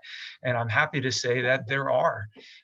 And agencies throughout California, throughout the country, and even the world have found that you can address these issues of police dealing with those in mental health crisis. And even better news is that it's a very real possibility here in not only the county of Santa Clara, but in the city of Palo Alto. And we have been picked by the county behavioral health services. And this is what my capstone project essentially alluded to is, and it was mentioned before by one of the callers, is PERT. It's a psychiatric evaluation response team. And that's where a behavioral health clinician is paired up with an officer, and they go to mental health, to incidents involving those in mental health crisis or that need mental health. And this concept started back in the 90s down in Southern California, San Diego, Los Angeles, and it's been widely successful. And it's been successful for a number of reasons. Number one is that when you have this behavioral health clinician, they have training, they have experience, they have access that police officers don't have. They have the ability to be real subject matter experts in mental health, and they get to assist, they get to partner with the officer and help resolve this situation. And not only does it reduce the stigmatism, but it's also important. And what my project found was that agencies or cities that employ these tandem, these co-teams, they're getting less calls for mental health crisis, and they're also having a dramatic decrease in return calls to those in mental health crisis. One of the key components of this is to make sure that you get those in mental health crisis, because they're going to deteriorate if they're incarcerated, right? They're going to deteriorate further. So what you want to do is get them into non-law enforcement type services that truly address their mental health and the factors that are causing that mental health. And we know that those have mental health issues often live with other conditions that exacerbate their mental health, and that includes stuff like unemployment, substance abuse, homelessness. And so we need to get to the root of those problems too, as almost a comprehensive approach to getting them healthy. And the goal is to be able to remove law enforcement out of that picture. I'm not sure how much time I got left, but I think you covered it all. that covers it. Well, thank you. And one of the words we continue to hear is reallocation of funding, or looking at how to have police officers show up less to situations. And when you told me about your capstone project as we were talking, I felt like it was a great example of a real world way we can do this. I'm going to give Councilman Tanaka and Councilmember Koo an opportunity to make a quick statement, and then I'm going to give each commissioner 5 minutes. Commissioners, whatever you say is going to go directly to the council. This is your words, your choice, because you spent so much work and we've done so much time, and I feel it's unfair not to give you your own voice in this process. So Councilmember Mayor Tanaka. Smith? Yes. Can I interject just before you go to the two council members? When the commissioners speak, though, we are really looking this to be clear and concise. So as you mentioned, I think in our prep time, we would like to see these as much as possible be bullets. It's not the intention of staff to pare down or clarify what someone says, because that might not be the point the commissioner wants to convey, but we would like to see these as just very clear bullet points. Thank you. Thank you, staff.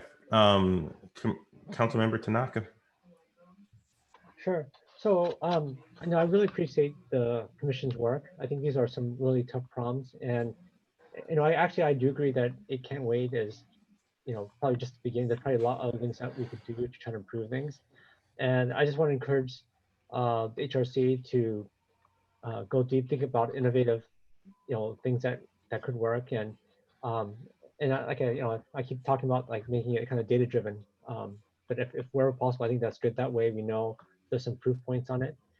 And so Yeah, I just want to applaud you guys for your work. I know this is almost getting to be like a council meeting where you can go for a really long time, but I think that's good. I think that these are hard problems, right? These are hard questions, and I think rarely. I mean, if it was really easy to solve these problems, we would have solved them a long time ago, right? So it's something which it takes careful deliberation, and like I said earlier, I think at the start of this is that I think if you guys need more time to kind of figure things out, I think it's more important that you guys do that, because I could tell you on the council level, there's no way we could have in-depth kind of conversation you guys are going to have or could have, simply because you guys have a lot less on your agenda than we do. And so I think, and I think Councilman McCoo and other council members would definitely appreciate the kind of thoroughness that you guys could do, working with our staff to make sure that this thing works for our community and for staff. And so, yeah, just continue the great work, and really appreciate you guys trying to figure this stuff out. Thank you so much. I don't see Councilmember Koo. I want to thank this. Oh, there you go, Councilmember Koo, please. Thank you. Oh, I concur with what Councilmember Tanaka said. Mostly thank you for all the work that all of you are doing. And, 8 can wait. There are different opinions about it, but I think it's definitely a first step. It's not gonna solve the problem that we're faced with, but it also provides us with an opportunity to listen. And I think listening to the community through this process has been extremely valuable. And so baby steps, but definitely moving forward with action. So I just want to say thank you for all the work that you all are doing. And it's been a privilege to be a liaison here. I've learned a lot, and I've really appreciate it. So again, thank you. Thank you. I would like to thank, because this is going to take a little bit of time, I'd like to thank Assistant Chief Andrew Vender, Police Chief Robert Johnson, and City Manager Ed Shikata for being with us to do it. Our first, we'll do this in this order: Commissioner Lever, Gare, Savage, Stinger, and then Commissioner Smith. I'm going to ask Mary, we're going to give you a 5-minute timer so everybody has equal time and it will be fair. We are going to transcribe it, so she won't type it in right now. It will be from what you say, so please speak clearly and distinctly, so when it transcribes, it is very clear for them. Mary, if you could do a 5-minute timer for me, please. And Mary, you might just want to do a 5-minute timer that you are monitoring, so that you can still write what the commissioners say on the screen, or I will do a 5-minute timer. Why don't I do the 5-minute timer and you write what's on the screen, and we'll go from there. I'm sorry, I thought I understood that I'm not typing it. No, she's just I thought we were going to get it from the transcriptions. Okay, that's fine. Thank you for the reminder. Should I stop the screen share? You can stop the screen share. Okay, thank you for the clarification.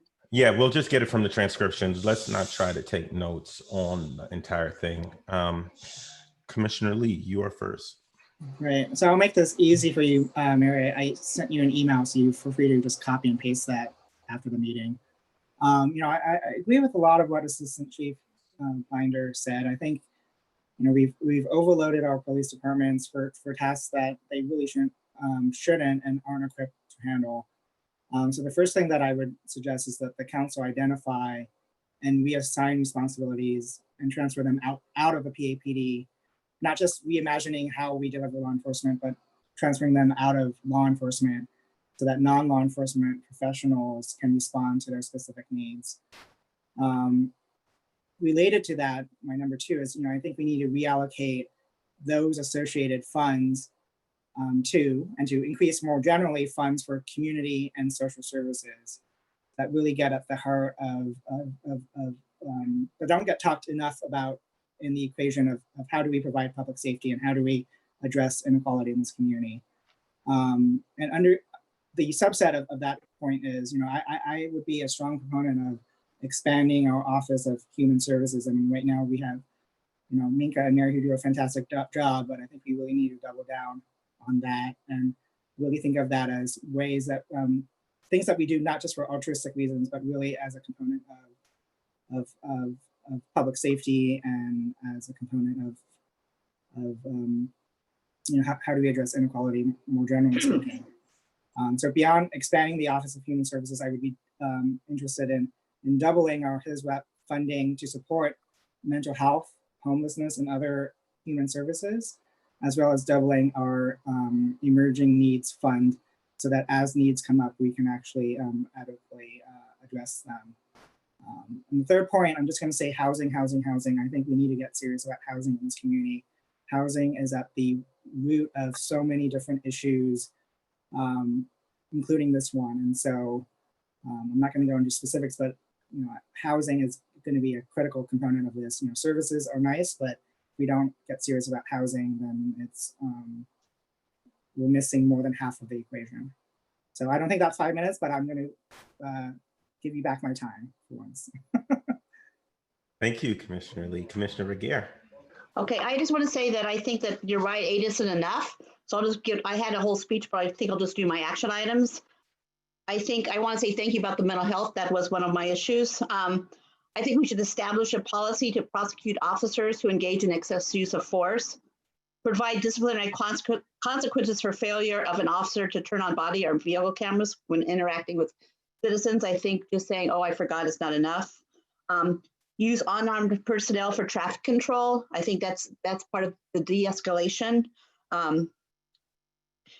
Establish or restore adequate funding for vital services that protect and enhance community health, including the library, children's theater, and other community services. This is about safety and also a healthy community and other community services, and work with these agencies to ensure that they are all doing what they can to include diversity and diversity. And I think also to include the HRC and other community activists on city council subcommittees on transparency, accountability, as well as the diversity. I think that's very important. Establish a police review board or empower the HRC to review complaints against this police department. And the review should be transparent and conducted outside of the police department. I think the HRC and city council should be on the personnel review. I used to be a business agent for AFSCME and SEIU representing city employees. So I think there's a big thing that we could be part of more. Require that the chief of police, which used to happen and also happens in Mountain View, that the police participate in HRC meetings on a quarterly basis or when requested by the HRC. Publicly disclose racial, ethnic, gender, and sexual orientation statistics for Palo Alto police and of city employees, council members, and commission members. And work with the Palo Alto Unified School District to assure that all the students from the Tinsley program are fully integrated in the student community, including before and after school events. I think the police should be off the community service. The police should be off school campuses because there has been problems with them pulling kids out, which doesn't happen anymore, but it has been that the police pull out certain students from the schools. So I think that should be removed. And I think we should just, that's it. And I've sent this to Mary, so she has all these lists of my bullet points. How much time do I have, Mika? But anyway. You have 2.5 more minutes. Yeah, I'm sorry I talk so fast, but I think that part of the problem in Palo Alto is that we think that we don't, that we're just really neat people and we don't have, we're all not racist, but I don't think we are racist. I think we have systematic racism that we're doing. And I think that we should look at that as a city. Not only that we should get ourselves in order as a city. And I think it's not just the police, it's our whole community. And because racism doesn't exist in a vacuum, and policeism is one aspect, but I think that we should establish punishments that we treat everyone, and it's hard because it's sort of like what Coloma was saying, how do you make the culture? But I think when affordable housing needs to be part of it, and I think that back to the whole thing about the Human Relations Commission, I think that when you have more committee members, you have more diversity, you have more thoughts, you have more exchanges, and we aren't here to be efficient. We are here to get things quality done for our community. And like the speakers, the professor said, this is a long haul. We shouldn't be just thinking this is a quick fix. And I think we should look at what our policies and what we're doing is affecting the community. Thank you. Thank you so much, Commissioner Regier. Commissioner Savage? Yeah, I just have a few recommendations going forward. Number one, I'd like to see increase police focusing on implicit bias, mental illness, cultural competency, racism, and how to respond to age-related individuals. Specifically, implicit bias training should be mandatory for all officers. Number two, and Chief Johnson said this is about to happen, enhance the collection of data on vehicle stops. Number three, review the role of school resource officers. I think that's what Patty was referring to as well. And just lastly, continue to have increased community briefings. I think those do, just an amazing amount of good PR work for the police department. Thank you so much, Commissioner Stinger. I just wanted to begin by acknowledging that the Palo Alto Police Department has worked very diligently to address and improve appropriate police behavior. We all know that while progress has been made, it's undeniable that there is more work to be done. And that was the spirit that we began this endeavor with. And I think we had, or I at least looked at it with three objectives. While we were looking to reduce excessive use of force in PD operations, and while we wanted to end the disproportionate and biased outcomes for people of color, I also wanted to recognize the challenges for the PAPD police officers as they work to protect the safety of citizens and maintain law and order. I think we've all, one of the advantages of coming last is that I get to agree with everybody who came ahead of me. I think we all agree that 8 can't wait are generally acceptable as an immediate, but only a first step in response to national and local activism triggered by the killing of George Floyd. And to ensure that that progression continues, commitment to further police reform should be formalized. It will be difficult to maintain the energy from this pivotal moment, but commitment needs to be institutionalized. For example, by formally assigning responsibility for study and recommendations to a council subcommittee or to staff to make sure that we really have a vision for going forward. Some of the things that I'd like to think about more specifically are a metric to measure the progress against objectives. We need to look at changes that we suggest and how we move along those changes and not give up if we've not met our objectives, but revise our recommendations. Some of the things I'd like to consider are how we hire and transfer enforcement and correctional officers with a history of excessive force or misconduct complaints. How we handle large crowd, our crowd control techniques. Like to understand more of the work that was just described to us about handling mental health and behavioral crises. Look at alternatives for school resource officers. I think we know that there are some negative examples, but we also know that PAPD has had some good success with school resource officers. And that's an area where I think we could be looking at a study, as was just described to us, for mental health. There are models of cities, Eugene, Oregon, program Cahoots, Denver's STAR, that I think would be models for us to look at. And then I guess just reemphasize constantly measuring our success and then committing to police reform. Our work going forward is going to be to look at the history of racism and contemporary manifestations of racism. And the more I think about it, I think that's really important for us to do in concert with our recommendations for police reform. Thank you. Thank you so much, Vice Chair. I want to thank the entire commission and everybody that is involved As we continue to look at police reform, I think, as Commissioner Regehr has stated, we also need to look at community input. We should be looking at policies very similar to the city of San Francisco with its Karen rules. We are forcing police officers to police bodies that are Black and brown just because people feel uncomfortable with them in their community. The reality becomes that we in our community, we in the community need to have some responsibility for calling people just because they're Black and brown. I don't know what that looks like, but I do believe that we need to control the input of the system.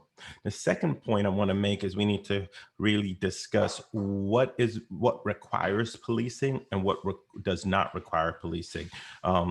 Assistant Chief Bender made a phenomenal presentation around mental health.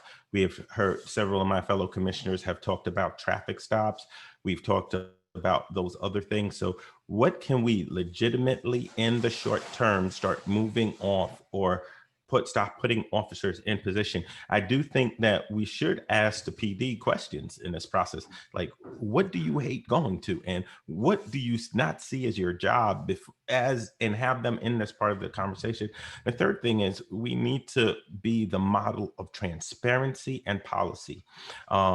We are Palo Alto. We have Stanford University, Google, Facebook. We create what the world wants to copy. So as we look at policing, I think our job needs to be in the next year to 5 to 10 years to be the model of what new policing looks like. The Black Lives Matter movement is the largest social justice movement ever in the history of the United States. We have the option to sort of ride the wave, or we have the option to lead the wave. I hope we lead the wave. Thank you. We have one last element to get into, which is the overview. I'm going to make a recommendation on what the overview paragraph should be. I then will bring it to a vote, and then we can go home.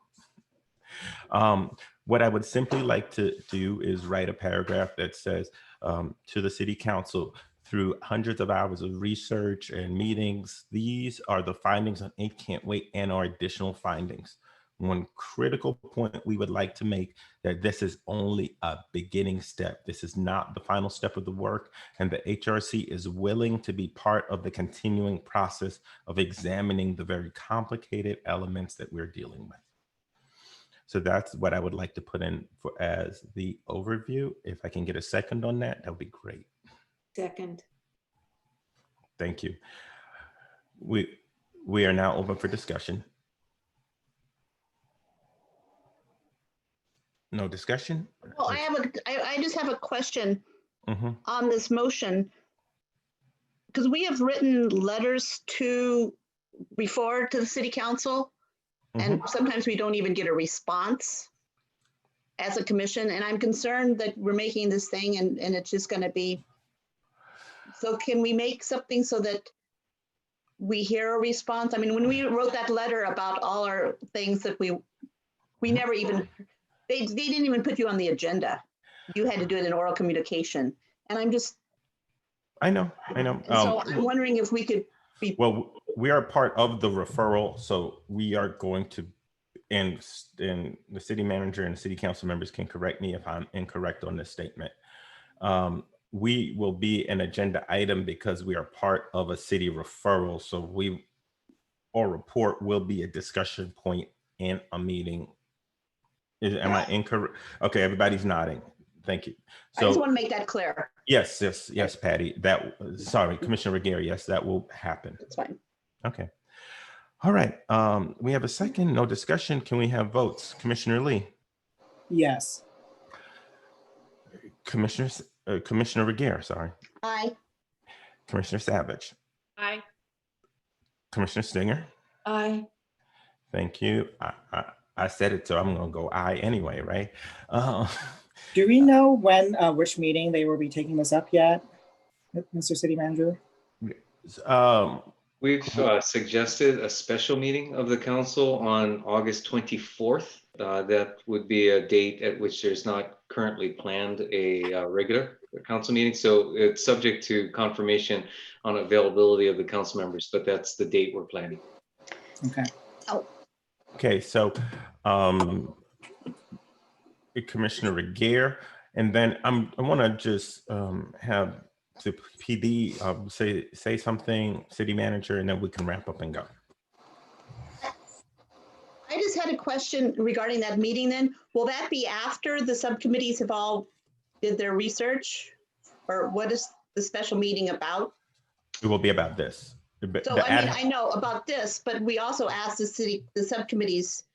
Will the ad hoc committees have already done their research before this meeting? Because one of our points was referring to the ad hoc. Well, the ad hoc committees are more long range than our initial 60-day report.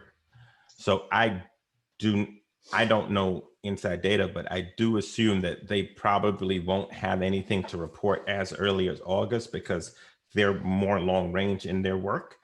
So I don't. So yes, Patty, go. Oh, because I thought we had one of the motions in one of them that they can pick us. They can loop us into their work, and that's why I asked us to refer into their work, because I understood that their work would be more long term and more in depth than the work that we were assigned by this referral. Okay. Yes, Commissioner Lee. Could I make a motion that we recommend that the council make that piece of the meeting a joint session, a study session with the HRC? I think it would be valuable to have us there. I think typically we do joint meetings anyways, like every 2 years anyways. So that might be a good. I mean, we can make the motion. Okay. So I move to recommend to ask council to hold a joint, what is it called? A study session, to hold a study session when they discuss 8 Kent rate. We can make it. Do we have a second on that motion? I second. Second, we have a, okay. I won't bring it to discussion. This is too simple. Commissioner Lee, what's your vote? Aye. Commissioner Regehr? Aye. Commissioner Savage? Aye. Commissioner Stinger? Aye. Aye. See, we got it. Commissioner Lee, you got one tonight. We're happy for you. All right, Commissioner, I'm sorry, Chief Johnson, can you go ahead? I get to, all I really want to say is thank you to all of you for allowing us to be part of this. You know, we've been involved in these conversations, whether it's town hall, committee, wherever it may be, over the past several months, listening, learning, and really being engaged. And I'm excited about where we're going to go, because I think all of us are truly committed to reimagining public safety. And at times, if I feel as if I'm frustrated or opposing you, it's not that. I just care deeply about the protection of the residents of this community, and equally as protective about the men and women who choose to serve our communities. So it's a balancing act. And again, I would just like to publicly say thank you for allowing us to be part of these conversations. And thank you for all the work that you've done bringing us here tonight. Thank you. Thank you. And the last person will be the city manager. Well, and then I'll just echo the chief's appreciation and really on behalf of the entire organization, the work that you've done here tonight and over the last several weeks has really been remarkable and moved us significantly forward in quite a bit of work yet to be done, but again, not to in any way take away from the significance of the work that you've done to this point. Thank you. All right, Mary, do we have to vote on minutes? Because I always forget the minutes. No. Oh, no minutes this week. Okay. All right, everybody, this meeting is adjourned. Thank you for working for the last 5 hours. Have a good evening.